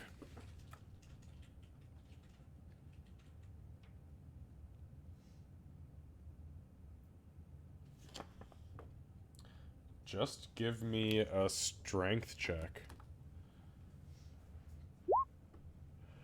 So as you begin to you put the chisel up there and you start to hit it with the butt of your axe, and as you do so, the amount of flakes that you break off from this door, you realize it's probably, like, if you really wanted to knock the whole thing out, it will take you the better part of another full day. Okay. Let's Bro, go. did that cat just open your door? I Yeah. saw a huge black fur ball appear in the door as it very hastily swung open, and then it just vanished. No, it's my dog, Greta. Mother of God, that scared the shit out of me. Come here, Greta. Alright, anyways. So you guys get to the lock. You decide that you are not going to pursue chiseling the lock out of the door. Yeah, no. Okay. Okay. So you guys go back into kobold territory. You get into the kobold territory. There are no fucking kobolds to be found in the immediate vicinity. You guys go the direction that you know is Yzdriel's throne room, so you can all move your tokens back there wherever you are pleasant being. That is a little bit further south, just so we're all aware. Oh, Jesus. It's just We'll say flying. you all move up there. Yeah, you're fucking teleporting over here. Who's got Misty Step? Phase through the wall. Flash. So, as you guys get in here, Yzdriel is sitting on the throne. She's in the process of eating what looks like the leg of some large mammal. She's peeling the flesh off of it and just very nastily guzzling it down, kind of like throwing her head back like a bird and like sucking it down. It's disgusting. But she sees you guys enter. The guards immediately draw crossbows on you and then kind of pull them back and hold the crossbows up. Yzdriel puts the leg down and looks you all over. I am very impressed that you make it this far. I thought after the first couple of days that you were essentially just goners. Holy shit, Meepo, is that you? He's like hiding behind Doc because he really doesn't want to meet Yzdriel. But like, he'll like scurry like past her, like in between him and her and Beaufort and go, Yes, Yzdriel. It's a meeple. She takes a step off of the throne, which is the first time you guys have actually seen her leave the throne. And Ree gets a little bit tense seeing her Yeah. approach. Doc has a hand on Meepo's shoulder. and she gets to this point and she kind of like glances around Doc to try to see Meepo. Step into the light, Meepo, keeper of dragons. I'd rather not. Light means that. So you step up, and she, as soon as you see her, give me one sec here. Doc and she, give me an insight check, as your passive insight is pretty fucking high.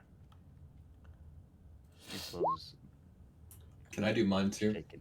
No, you cannot, sir. Otherwise, I would have told you. You got a 1 point difference, and it makes I got a all- 22. No. No, definitely not. Yeah, she doesn't know what the fuck's going on. You are sick as fuck, she. Doc, for the first time, now you've encountered Yzdriel two times now. You see her break. You see something in her eyes shift as Meepo steps in, and you see her chest shudder twice as she begins to move backwards, eyeing Meepo up and down. Nobody else really catches the change, as she's kind of a bouncy, goofy kobold woman anyways, but Doc, you see it. She is uncomfortable as fuck in this situation. Doc kind of puffs her chest out like a proud mama. Meeple is almost vibrating out of fear. So Yzdriel So Yzdriel looks at you, looks up at the rest of the group, notices Beaufort, looks back down at Meepo.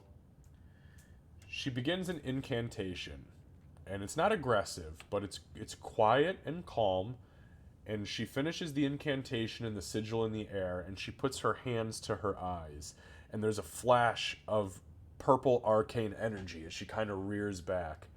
And when she lets her hand go, you can see that when she opens her eyes, both eyes are glowing vibrant purple. and she studies Meepo. She looks him up and down, and then she glances over the group one by one, and then finally rests back on Meepo, and she says to you, The entirety of your being is infused with the blood of my dragon, Meepo. What happened to you? How you do this?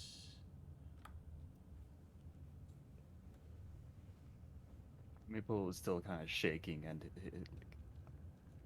he'll answer like in a very, I guess, broken way. It's like, Meepo, touch the dragon door before the journey with them.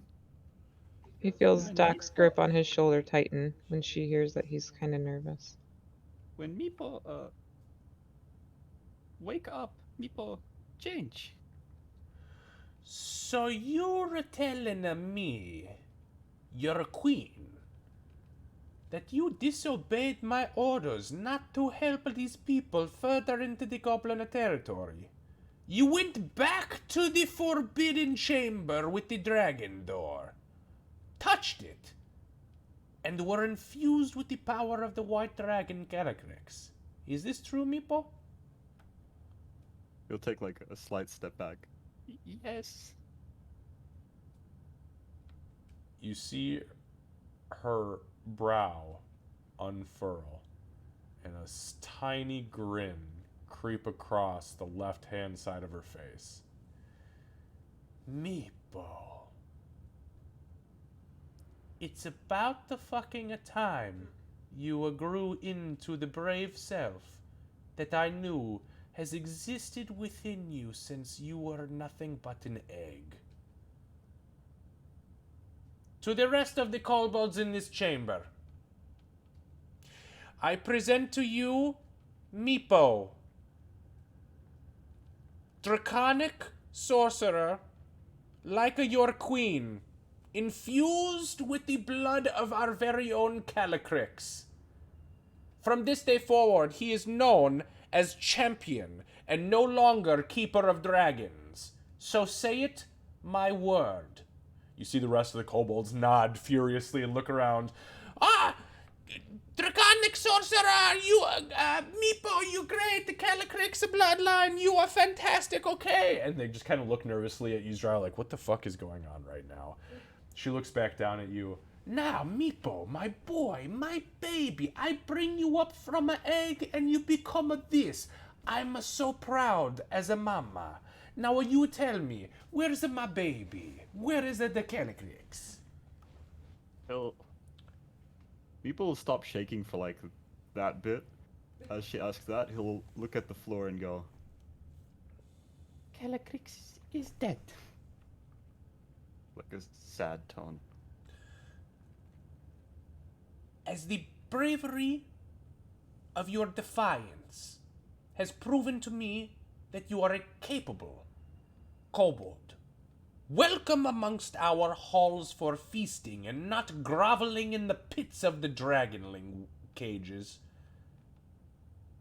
I believe it must have been done in necessity. And though my heart hurts for Calycrix, you and I are both aware that she was untamable, truly, and only used as a weapon when necessary. Tell me, Meepo, keeper of the heart of the White Dragon, did she put up a fight before she went down?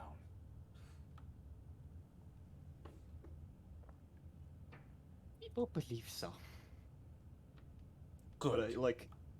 I don't know if it'll be visible or not, but Meepo will have like a flash of anger upon hearing Calycrix as a weapon, because he knows this is true, and he knows it well, but it's still his only friend. It was his only friend. Fair enough. I'll tell you what. Let me... she doesn't notice. She says, Good.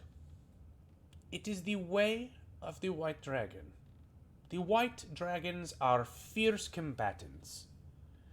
They are bound to live in solitude. Very rarely do they even mate. They are powerful weapons, dangerous enemies, sly thinking, though not all that intelligent. But their wisdom is beyond their years, even from the stage of a wormling, as I'm sure you knew. Meepo, I am truly proud of you. You have done something that nobody else in the entirety of our clan could. And I don't mean become what you have become. You have become what you became because of the blood that ran deep in your veins after years and years and years of abuse by that dragon. And I am proud. Ree's eyes narrow a little bit when she says that. There's definitely another flash. Hand kind of like tightens around her morning star just a little bit, trying to hold on. So, what news do you bring me, Meepo, of the Undergrove? What news do you bring me of the goblins? What news do you bring Yusdrael in general? What do we have to celebrate this day, except for, of course, the clan's newest draconic sorcerer, Meepo the Fierce, and Meepo the Brave. She turns at this point back completely to you, and she approaches her throne again to sit.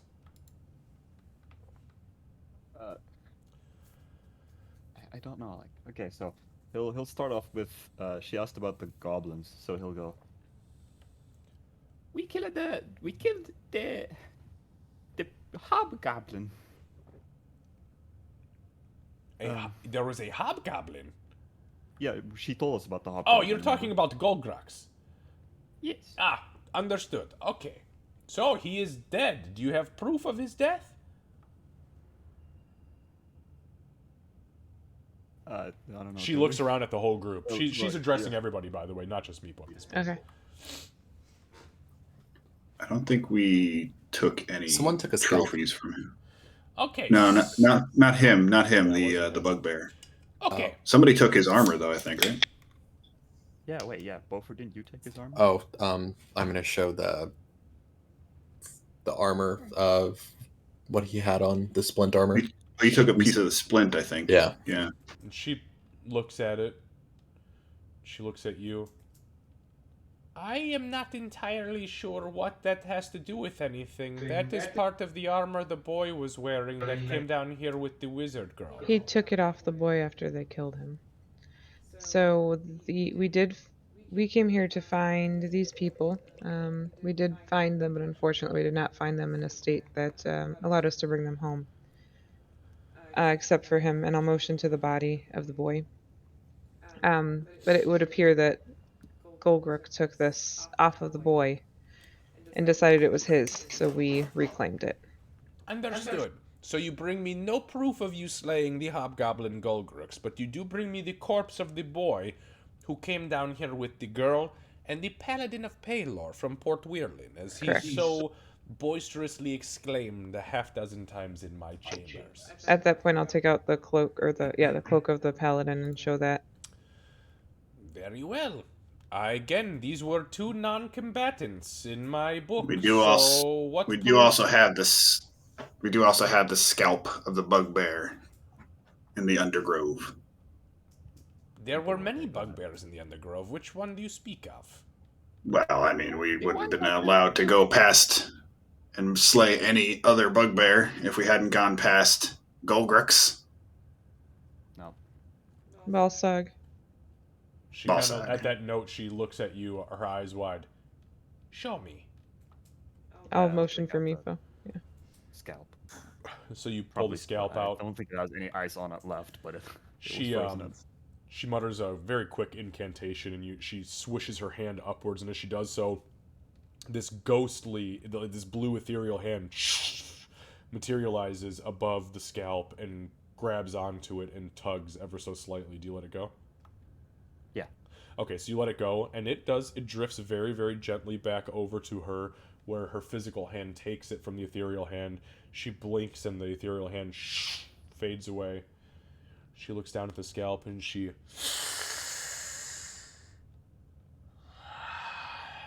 The one who took my child from my watch. Oh. Good. Good. Excellent, actually. Because fuck that bugbear. He was the one who started this whole thing. He is the one who dragged Meepo into this. He is the one who dragged the goblins into this. If it weren't for him taking my Calycrix, there would have been no feud between ourselves and the goblins.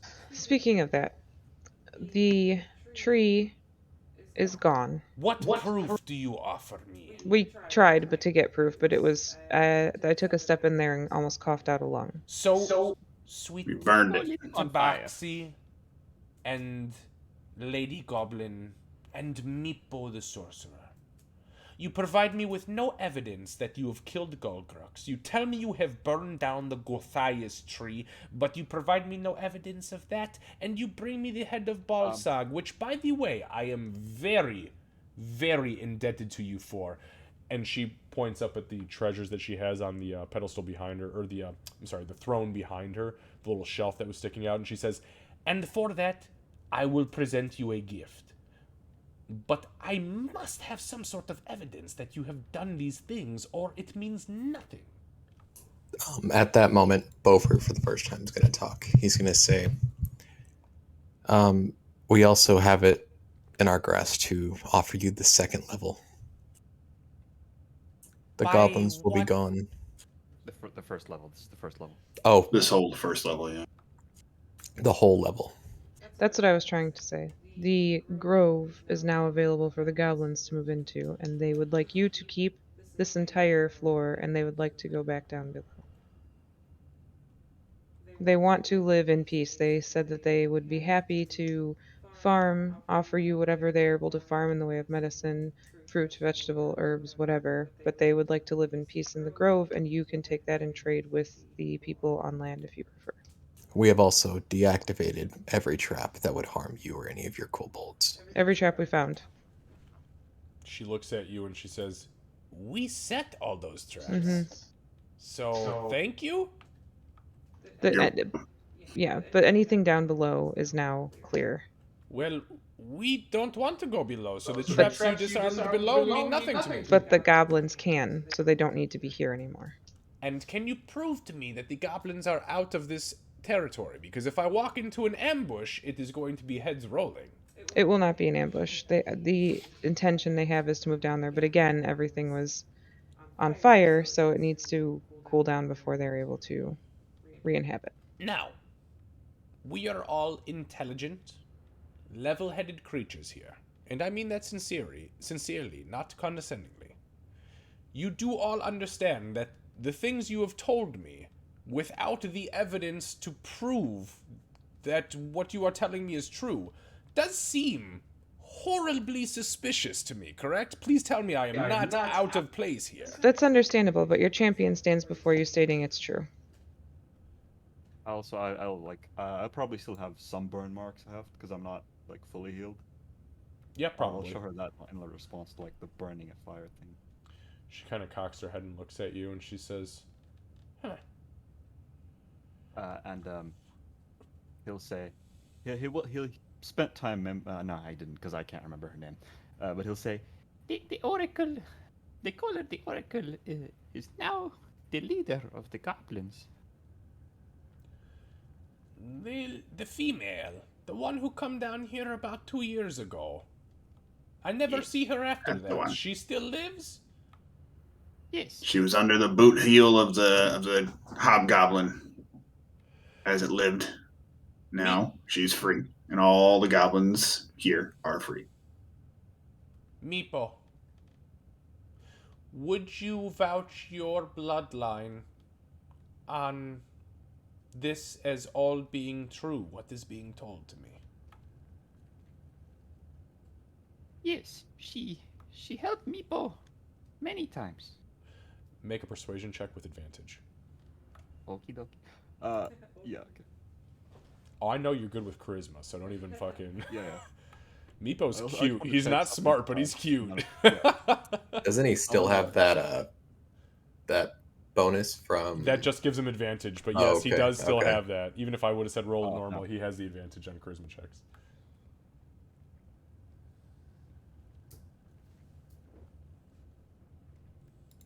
I'm so glad I have advantage. There we go. Wow. I rolled a 4. I would have won either way. Yeah, that's all right. Hey, that's good. So she looks at you, and for the first time, everybody sees her physically exhale and sink into her chair, where she has been this tightwad bundle of energy this entire time. She finally... Okay, Meepo. I trust you. I believe in you. And I truly am proud of what you have become. And what you are. What you have always been but could never see. And I am sorry. I am sorry for all of the punishment that was put upon you. I am sorry for the abuses that you saw under my own boot heel. But I swear to you, on our bloodline, I did it in an attempt to bring out the innate bravery that is currently swelling within your veins. And I failed. Please forgive me. My halls are open to you and your friends. And if what you say is true, the kobolds will take the first level and protect it to the death. The goblins can have the grove. So long as they bring materials and supplies to us, we will trade to the surface. We will organize a diplomatic envoy in order to deal with the people of Bree, to trade our goods for coin or for supplies for the goblins. We will defend this place as our home, and I will provide you with your reward. And she kind of motions back again to the pedestal. When she said she apologizes, Meepo won't answer, but he'll like nod his head. She kind of takes the silence in, and she goes, Can I be totally translucent with you? I wouldn't forgive me either. You have had a very hard life, even compared to the common grunt that walks the halls with club and shield in hand. But I hope that one day you can forgive me, truly. Because At Meepo... that, he'll, oh, sorry, go ahead. he'll put like his hand up to like kind of like stop her, and he'll go, Meepo is not mad. Meepo was never mad or angry. This was just how things were. Meepo's okay with that. I accept that, and I promise you I was only doing what I thought was right, even though it was harsh. But, moving forward, Meepo, master of ice magic, I will do anything I can to assist you and your friends. Also, what the fuck happened to the dwarf? Why did he shave his beard? Meepo does not really know. Okay, I was just curious because when he come down here before, he had nice bushy beard. Now he's clean shaven like baby, and he also has different weapons. So I'm a confused. Meepo was also confused. Not exactly sure. I almost thought he was a He's different just gonna person. mutter, "It was necessary." Ah, Okay. Okie dokie. On that note, is there anything more you need from Yuzdrael?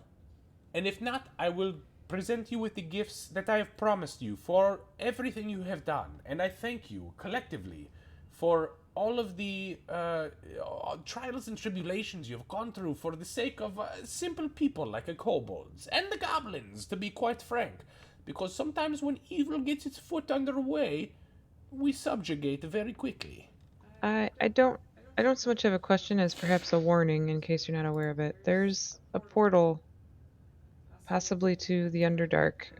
It looked like it was protected. I don't know if it's protected by you or who was protecting it, but we wanted to make sure you were aware of its presence so that nothing oogity boogity came out of it and destroyed you. Oh. Okay, so she had a really good Arcana check there. She goes, "A portal to the Underdark? That's what we believe. Ooh, where is it at? I've scoured every inch of this place. I don't know. It's sort of in like a little crevice. It almost looks like somebody dug it out with spoons. But if It's you like a follow crack it, in the wall. yeah, it's Up just here? Below. it was below. Oh, I've never been below. That's fine. Let the goblins deal with that shit. We will make sure there are extra guards posted around the circular chamber, and if something tries to get crazy, we stab them in the head or shoot them with the crossbows, okay? Yep. We just wanted to warn you before we Overzalk's left. still gonna mutter. Can we get some water?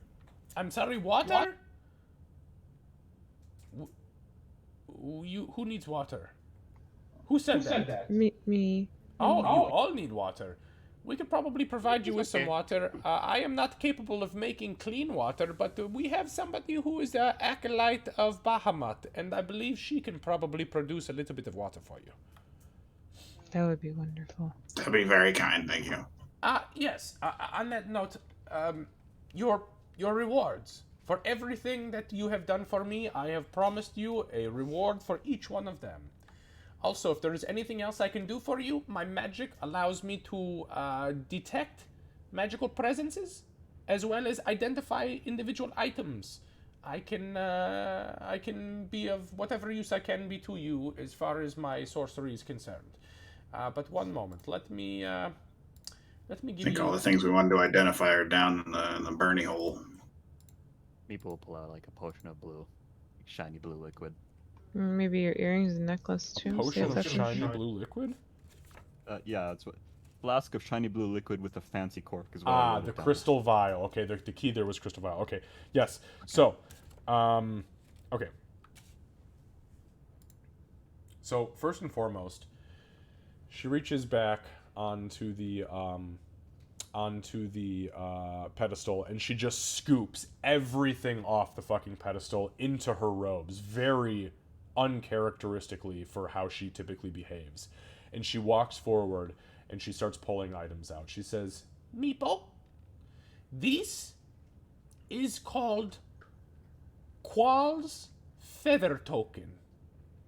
And I gift this particularly to you, for it shows the bravery in something that is not as brave as it should be, but becomes brave eventually and strong. She says, this item...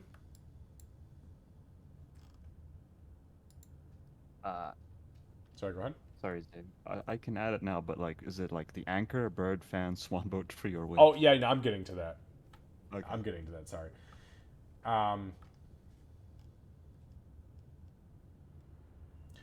So she hands it to you, and it is like this. Here, actually, let me share it to you. Hang on, I think I can share it for you guys. There you go. So it looks like this. Cool. That looks cool. However, instead of an actual feather being there, it appears to be, or I'm sorry, it is the feather, but instead of like the little swan boat looking thing, it appears to be a golden acorn. And she says, This is the token of the tree. When you plant this acorn, it will activate the magic, and immediately a beautiful, full-grown, ancient oak tree will sprout from the ground. 60, 70, 80, 90, 100, as tall as a giant, feet high. Fully matured and ready to produce its own spawn. This is but a seed that will grow a vast grove or forest. And I give this to you, Meepo, because I believe that you are the seed that I am planting into the world above. Ree tries real hard not to roll her eyes. Fighting it. Takes it and thanks, Yustral.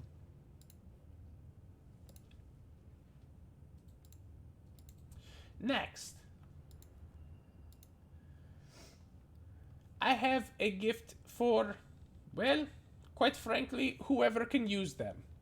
She twists the top off of a scroll tube. It's this really tough leather scroll tube that's been bound 3 times around the length of it with iron clasps. And she pops the top off and she pulls out 3 pieces of paper.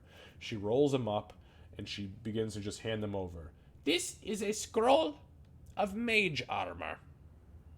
And this one is a scroll of Spider Climb. And this one is a scroll of a spell called Knock. If you cannot figure out how to open a door or pick a lock, use this scroll and it will poof, make it pop open. The Mage Armor creates the essentially like you are wearing a chainmail, but it weighs nothing. And the Spider Climb, well, it kind of speaks for itself. You can creep up walls like an arachnid. And finally, Both I wanted to take this one. Understood. I can't even fucking read. Holy shit. Give me 1 second, you guys. Give me just 1 second. Big raid. Fucking 15-person raid. That was crazy. Guys, thank you so much for that raid. Holy shit. If I can get a shout out for SG. Thank you. We are playing D&D tonight. This is the last session of the Sunless Citadel that we were rolling through. I don't pay attention to chat a whole lot, but I heard the raid come across and saw it, and I was like, whoa, holy shit. So I know I'm not in my normal form right now, but thank you, SG, for that raid. It is so much appreciated. I hope you're doing great. I didn't realize you played Dota. I don't know how I didn't realize you played Dota, but holy shit. I hope it's great. Thank you all for being here. If this is your first time hanging out, I am DM Xavier. We play a lot of role-playing games, tactical RPGs. We do Dungeons & Dragons from 7 to 10 p.m. Central Time on Sundays. This is the group we're playing with right now. They are all a fantastic group of people.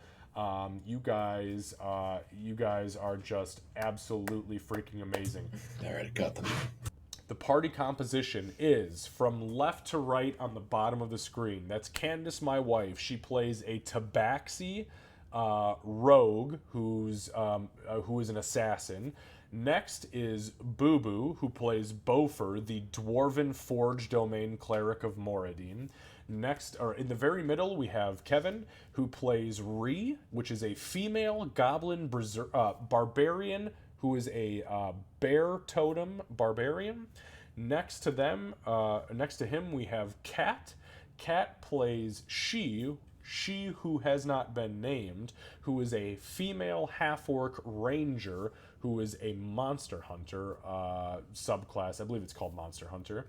And then next to her we have Lucy, who is joining us all the way from South Africa. And Lucy is playing the iconic Meepo from the Sunless Citadel, the 3rd edition game, Meepo the Dragon Keeper, who has elevated himself to the position of White Dragon Bloodline Sorcerer. And we are actually just concluding this module, but we will be moving on into the greater campaign. So, awesome for you guys being here. Yes, the party composition is right here. Thank you, Candace. Guys, I'm going to jump back over to these guys so that we can continue our roleplay. Feel free to join us. I don't do a whole lot of chat when I'm doing D&D just so that they can have all my attention. But thank you, SG. Much appreciated. Much love.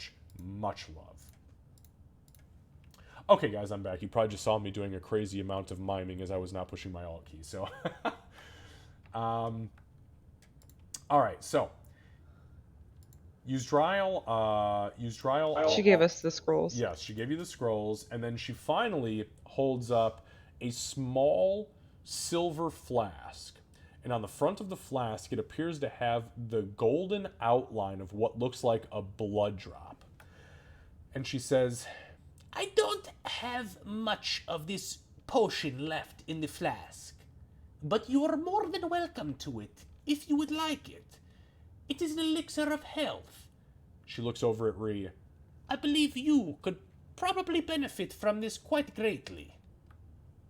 What is it? An elixir of health? An elixir of health. She says, if you are feeling sick, well, quite frankly, if you are feeling anything at all that is a little bit off kilter, you simply take a swig from the flask and it will cure it. Disease, Do I look sick? blindness, deafness, paralysis, poison, everything. It cures you from top to bottom. Doc looks over her shoulder at she. Beaufort's going to do the same. Would Rhee Yzdriel have can't known even see if she was actually poisoned? No, not. I don't know I if- don't think I don't you know if really she even would've took known. that time for it. You looked at her and you were No. like, nah, you look not well, but you didn't know that she was sick. Yeah.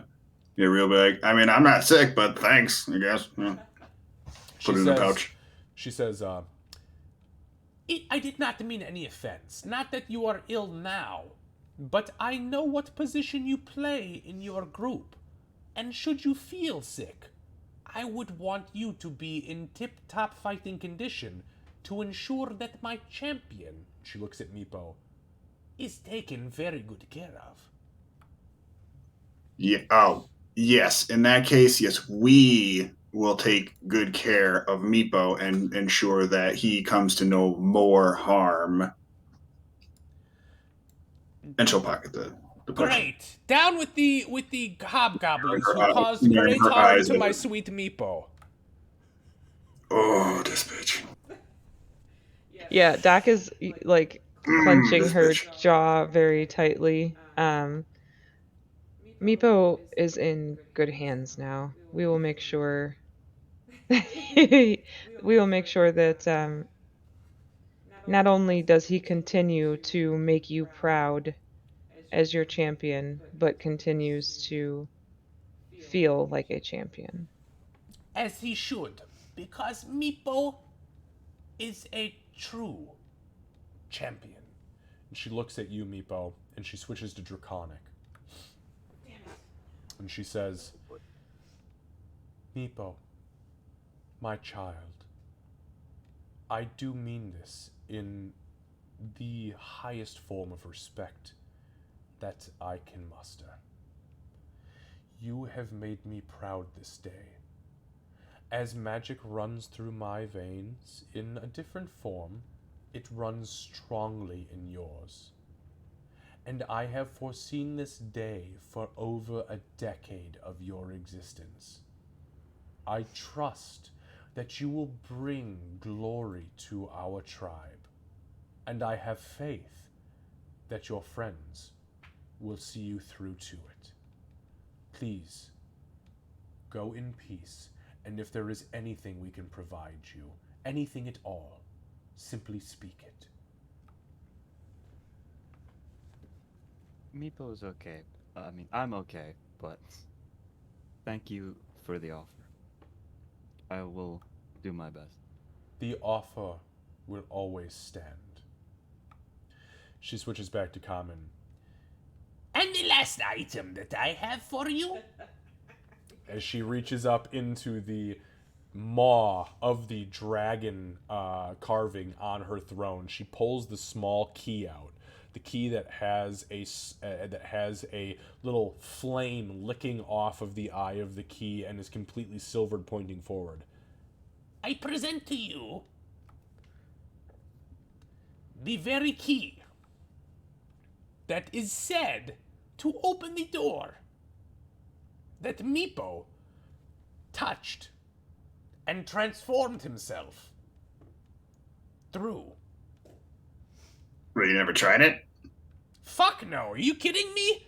With the tales that go along with what's in that place? Oh, not fucking interested. They said there was lots of treasure potentially in there, but you know what? Use Dryle. Smart kobold. Live long time. No thank you. You want to do it? Fucking enjoy. Doc's hand goes out like the person that wants to pay for the ticket at the restaurant. Done. She just drops it in your hand.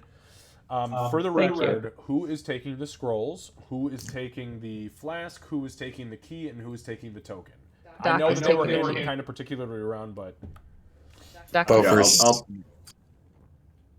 She was giving the token to me, so I guess I'll take okay. that. So add the token. You can add.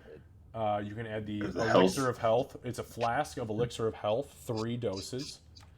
Bofer's got all the scrolls. Okay, both of you have all the scrolls, and Candace, you have the key.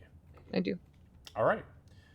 So she looks back at you guys and she says, Now, I know we had a very brief conversation regarding the fact that my sorcery allows me to peer into the magical aptitude of certain individuals and items. Is there anything that you maybe found down in the Grove level that you would like me to take a little peek at? Last flask. last flask? The Last crystal. flask. Oh, Crystal. So she holds her hands up to her eyes again. She mutters the incantation and flashes the sigil in the air. And as she finishes the incantation, her eyes glow this vibrant arcane purple, and she looks at it. There is nothing magical about this crystal flask. Whatever is inside of it is natural in its form. I can attempt to identify it, but typically that magic only works on items that are also of a magical nature. My suggestion, Meeple, would be that the It's okay. item you have People will here find out is... later. Ah, very well. I'm guessing it's probably a potion.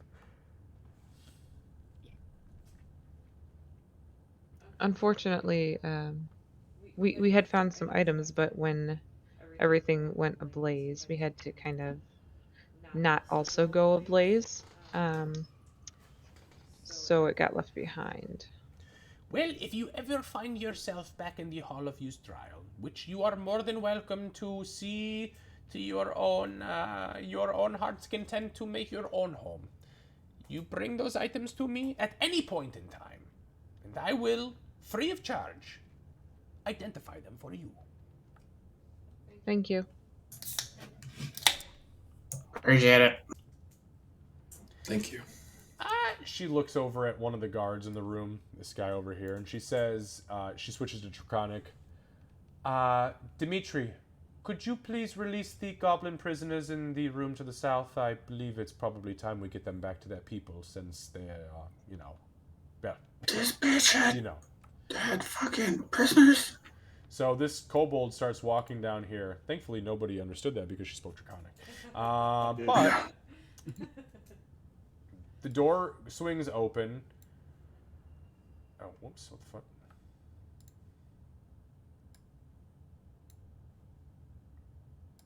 And yeah, there's 4 goblins inside. And you see the goblins get led out, and they look pretty worse for wear. They're not emaciated. They look like they've been fed, but they look like they've probably been beat up a little. However, glancing them over, it looks like the wounds that they had sustained that were stitched up were probably gained from fighting.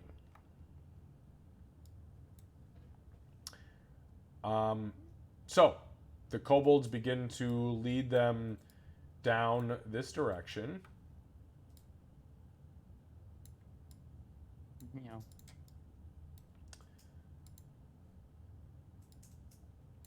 And eventually, they connect the dots. The completionist within me is slightly happier that we unlocked those. Wait a minute. Yeah, buddy. Yeah, that was really You're close. joking. Nope. Yep. No. Why wouldn't they tell us that? Why the fuck would they? Yeah. Secret doors to secret places. There was obviously a very obvious 20-minute pause while traps were disarmed in this hallway as they were moving the captives up north. That is fair. So that's probably why they didn't tell you. Yeah, you probably shouldn't go down that way. Okay, but they do release the captives, and that appears to be that. So, Yuzdrael kind of looks out at you guys and says, Yes, let me get you some water. I know you spoke that you are thirsty. Yes, we'll bring water. Okay, great. Kobold While this is going bring on, you some flasks of water, and you guys start chugging furiously, as you've not had water in like 2 days now, and you have fought to the point of death at least twice. So, Beaufort, yes, please. While this is going on, while Ree's chugging her water, I'm gonna nudge her a little bit and say, "Hey, I know you just got that potion, but I'm gonna point at she. She's not doing too well right now." Ree will glance over to she. Ree probably, like I said, hadn't had much of a chance to actually give her a good look over. Yeah, so make a medicine check with advantage for me.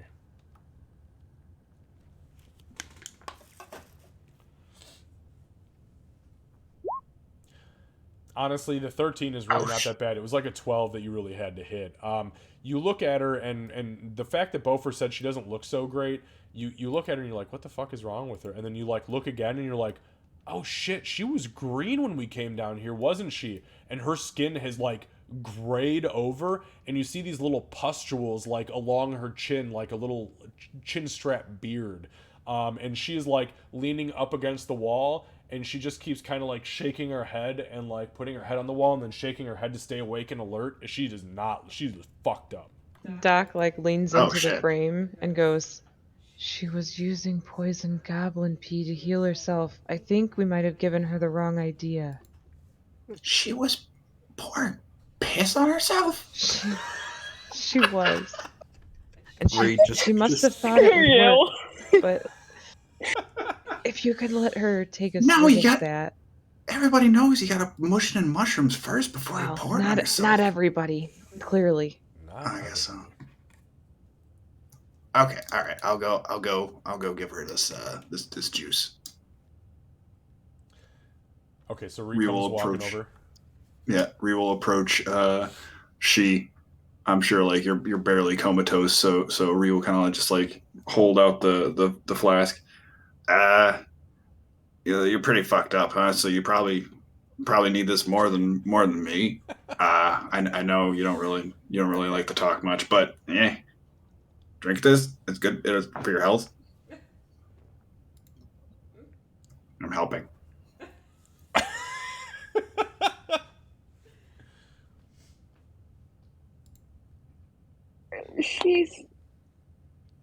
You know what? It's gonna take her a second to process, to focus on the conversation in general, and then to figure out whether or not you're being actually genuine, because you're a weird ass fucking goblin in general. So Ree just has this big kind of she's trying to force a smile to look as nice as possible, helping. The goblin says to the half-orc. Helping. I can just imagine me and Doc just watching this confrontation going on. It's horrific. It is so cringy. Doc is chuckling very quietly. She's trying not to laugh out loud. While they do that, can I and I think I've done it before, so it's okay if you no, you can't do that, but can I try and figure out what the hell this potion is? Yeah, give me just 1 second though. Let me let these two finish their roleplay. But yes, while they're doing that, just give me a nature check. She's gonna say something, and she's not even gonna realize she's not speaking common. But she's gonna say something very, orcish. Are you clearing your throat? She'll shake her head once, and then because my You're drilling a little what is it? Goo there. Oh, it cures poison? There's no label on it. I couldn't read it if it had a label, but fucking dragon queen lady said it was good for keeping the sick out. Bofer's gonna cough and say disease. You don't hear shit. Shut up, Bofer.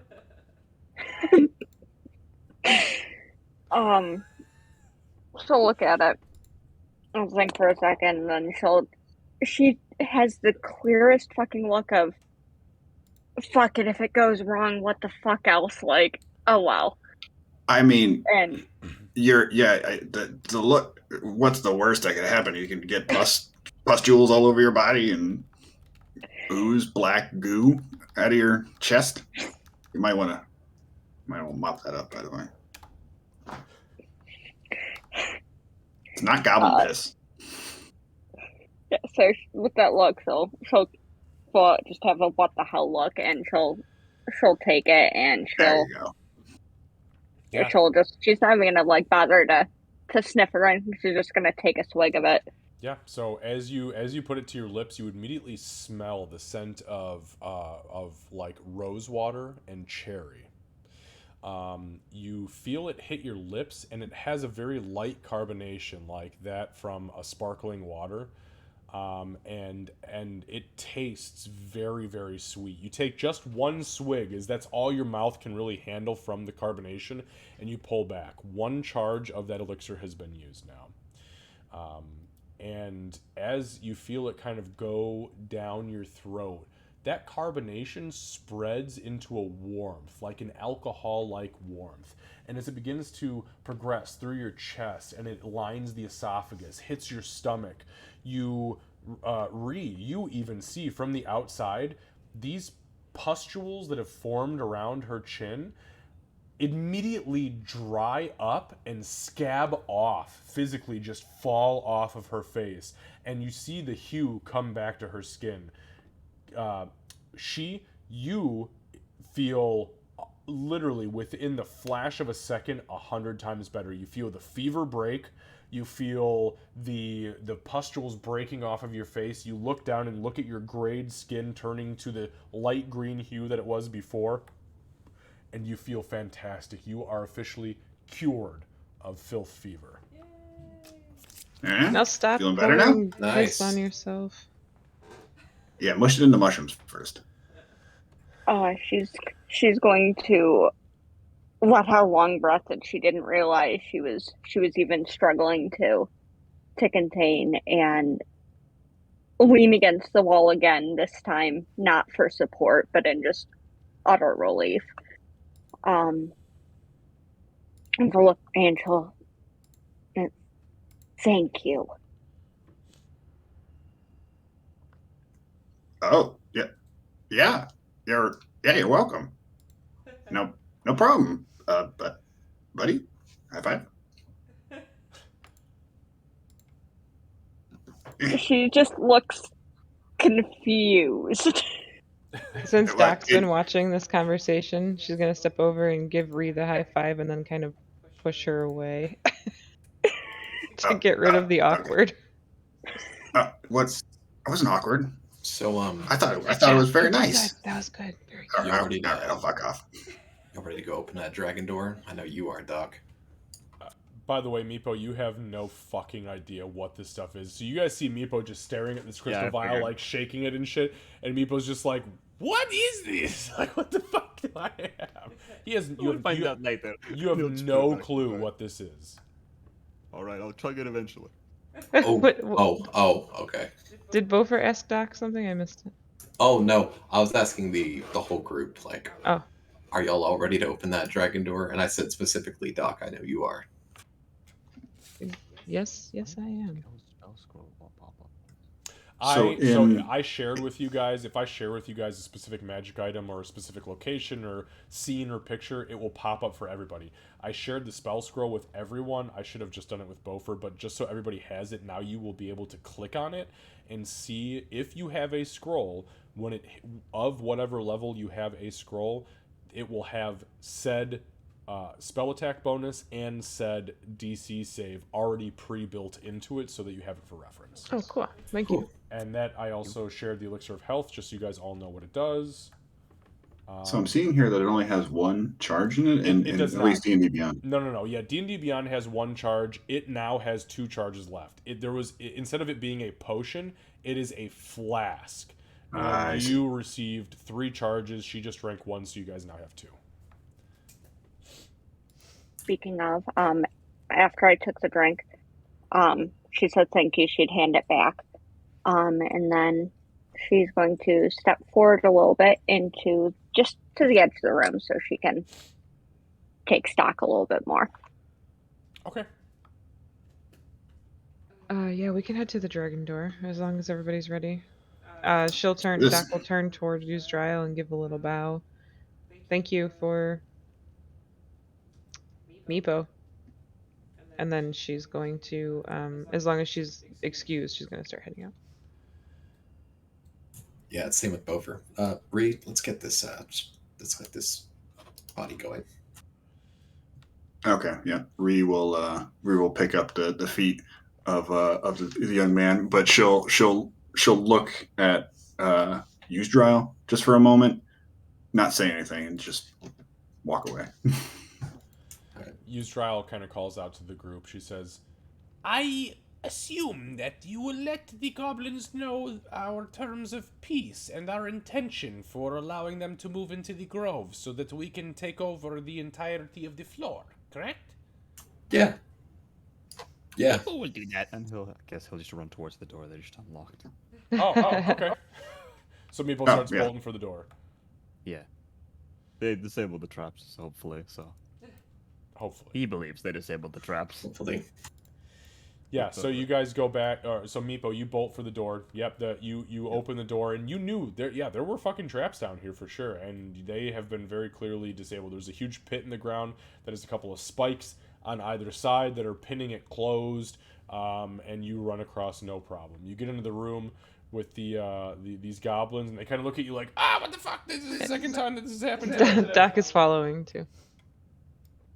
But they let you through, no problem. They know who you are. yeah, he'll pop and be like, Where is the oracle? One goblin looks at you and in crude common just goes, She's in the room to the north, where she sleep. What do I look like to you? I'm 7. I'm like on death's door. Come on. "Jeez, you guys die early." Okay, thank you. And he'll just run that way. yeah, so you bolt out. So Meepo fucking Yeah. poof. He's excited. So you go into the room. You go into the main room, and you sure shit. Yeah, as you come into the main actual chamber. So I'll put you just right here, right on the other side of that door. She's standing right here, like she's literally right on the other side of the door. And she sees you enter, and she kind of looks over, and in common she goes, she says, my friends have returned from where? Where have you come from? Where you come away? You come a direction I am not sure of. We saw our captives are brought back from us, but there are no kobolds here to escort them. So, did you kill Yusdrael? We sent you on a mission of peace. What did you do? Doc stayed in this room but left the door open, and she's like getting anxious, like please say something. He's gonna go, no. There is short tunnel with many traps, but they're off now. Oh, well, that is fantastic to hear, my friend. I'm glad of that. What can we do for you? Yusdrael said that the goblins and the kobolds are okay. You can stay on the below, or they stay up top. If you want, Yusdrael would like to arrange diplomatic meeting later. Diplomatic, is that right word? Yes, yes, it is the right word. We will make an envoy to send to the surface once we have established ourselves in the grove below, if that is all right. Yes. Yusdrael also say that maybe later you help. You give stuff to kobolds sell it, and then share. That was the plan from the beginning, my sweet kobold boy. So yes, She kind of So looks out. everything good with you, Stra. She looks out at the rest of the goblins, and you hear her barking these creepy orders. Who else speaks goblin? Doc, Me. Doc does. So Meepo, you hear like,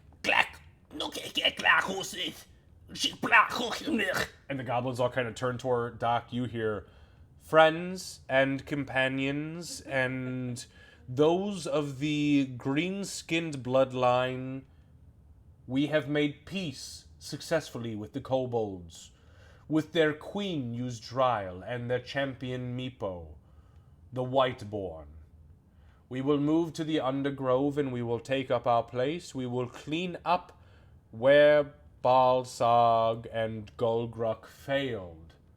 We will rebuild, we will re-sow, and we will reap the rewards as we plant on fertile soil once more, because the champions who have shown themselves today have burnt the Gorthias tree to the ground and allowed us fertile land once again. And the goblins just fucking burst into cheers and applause and Meepo doesn't understand what she said, but he'll like cheer too because everyone else is doing it. yeah, she looks at you too, and she just holds up her hand like, and Candace, you hear, yes, my brave champion of dragon sorcery, you, my friend, are great. Unfortunately, you know nothing. That reminds me, Meepo, there's a, I believe the others called it a portal to the Dark Under? Oh god, I gotta make another fucking kind of check. Ooh. She looks at you and she says in common, I'm not entirely sure what you speak of. I poke my head in the door and Sorry, goblin. I apologize. You spook me when you just pop in like that. You are very sneaky. That's what I do. In Goblin, I'll say I'll translate it basically so that she'll understand. The portal to the Underdark. Protected portal to the Underdark. She kind of nods and she says,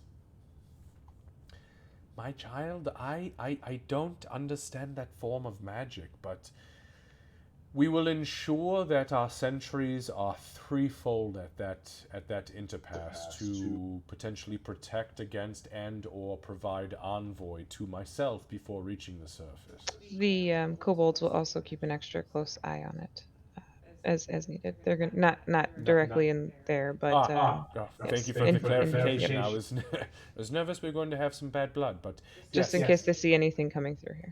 Wonderful. Well, thank you very much for that. She goes back around the corner. The fuck did she go? Says the goblin to the assassin. So she turns back to you, Meepo, and in common she says, thank you, my dear boy, for your information. My people will begin to move immediately into the Undergrove, and if there's anything we can do for you and your friends for what you have done for us, please, simply ask it. He'll take out the like crystal flask again. Do you know what this is? That is a good question. I'm gonna find out what it is. So she takes the flask and she very unceremoniously pops the top off of it. The top hits the ground and just smashes. As it is made of crystal. She smells it. She kind of like rears her head back a little bit, and then she puts her thumb over the top and she holds it upside down and gives it a couple of good pulses before popping her thumb back off and just very lightly licking it. And she kind of like looks down at it and she fucking smashes it onto the ground. Just full force smashes it. And she looks at you and she says, somebody was attempting to create an elixir that would act as the supplicant curse from the Gorthias tree to any who would drink this vile thing. I have done you a favor. You hear from in Goblin from the other room. Really Thank you. has. I was definitely planning on chugging that. I know you were, and I'm so glad you asked her, because I was like, fuck, she's the only one in this whole place right now who might know what this Oh is. my gosh. Honestly, Holy shit. yeah, I was hoping you were going to chug it during the druid fight, but fuck me, I guess, right? All of a sudden, from behind, the white dragon turns into the oaken dragon. Yeah. Oh god, no. To be Okay. fair, I was restrained, and then had one round, and then was put to sleep. And then sleeping. That Yeah. is true. That is very true. And then when you woke up, it was pretty much everybody running and then things starting on fire. So it was just a mess. Assuming we're going back on the way back to the rest of the group, Doc is gonna say, "Okay, we need to tell our group to stop chugging random things. They are not hot sauce or happy potions." Who still has hot sauce? You do? Yeah, I do. Oh my fucking god, yes you do, don't you? I absolutely do. All right. So, for the sake of brevity, we will say that you guys return to the group. What, without any issue, obviously, is there any immediate roleplay that needs to happen here, or would you guys like to progress to the dragon room? Or the dragon door room, I should say. I think. Check out this The door. dragon room. Yeah. All right. Dragon. Everybody do me a favor. Actually, you know what? Nah, fuck that. I got you. I got you, boo. Whoa.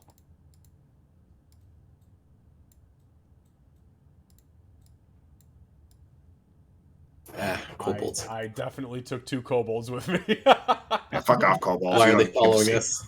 All right, so it is 10:04, so we will end here for this session. However, as we leave, Yeah, go ahead. earshot of like Mistral, and then he'll go. Strad is annoying. Continue. one of the kobolds looks back at you and just kind of, No, it was out of earshot. how out of earshot? It'll probably be. I'm just fucking with you. I'm just fucking with you. You're out of earshot. Okay, so you guys get back to this room, and you begin to set yourselves up for the next step of this journey, and we will end here for today. I think this is a good spot to end. I agree. Does anybody have any questions for me right now before we call it quits? Nope, I'm good. Oh, just one question. I was curious. Yeah. What was the passive insight? I was curious. Wait, I'm sorry. Say again. What was the passive insight? There was a passive insight check that a few people had to make. I was just curious. I don't give you that information because I'm the DM, but you failed. Oh, okay. Oh, Don't okay. worry, I got you. I have a note card here with all of your guys' passive perceptions and passive insights and languages Okay. written Yeah. down. So I got you, boo boo. And some things are particular to others based on backgrounds and written backgrounds. Who has what in what places? Like you have advantage understood. on things that are like stonework. Some people have things that are advantage on anything that has to do with. Well, I won't say it because you guys actually don't know shit about each other's backgrounds at this point, really. So, Some of us are actually, very that's not true. You guys know a little bit secretive. about Ree. You guys know a little bit about Just a little G. bit. You know enough about Meepo. You know a little tiny bit about Boo Boo, and you know nothing about Doc. Except that apparently she's in good with Erky. Okay, on that note, we will end here for tonight, and we will hopefully see everybody back next week on Sunday. I'll be here. Sounds good. All right, guys. Thanks so much. I very much appreciate it. You guys are awesome as always. It's funny because we had literally 8 hours of D&D yesterday, and then today was wild, and then we had this, and I was like, oh my god. But it was all good. It was Gaming all- marathons Oh, it was a are game- the it was best. a- I know, it was Okay, a I crazy can't do gaming this here. marathon. All right, we're going to raid Seru really quick for anybody in stream or here hanging out, and you guys, we'll see you next week. All right, Sounds thanks good. everybody. Thank Night. you. Fun. Increases your chance of getting other booze. And thank you guys, by the way, here. For those of you who stayed tonight, thank you so much for hanging out. We're going to raid Seru. This was, I know you can't see me right now. This was our final set. Well, actually, technically not our final session. I thought it was going to be our final session of the Sunless Citadel, but they're moving forward into a place that they have not been yet. So we're going to raid Seru. He's good people. When you get here, please drop him a follow. It's free for you and fun for him. Take care, guys. We'll see you soon.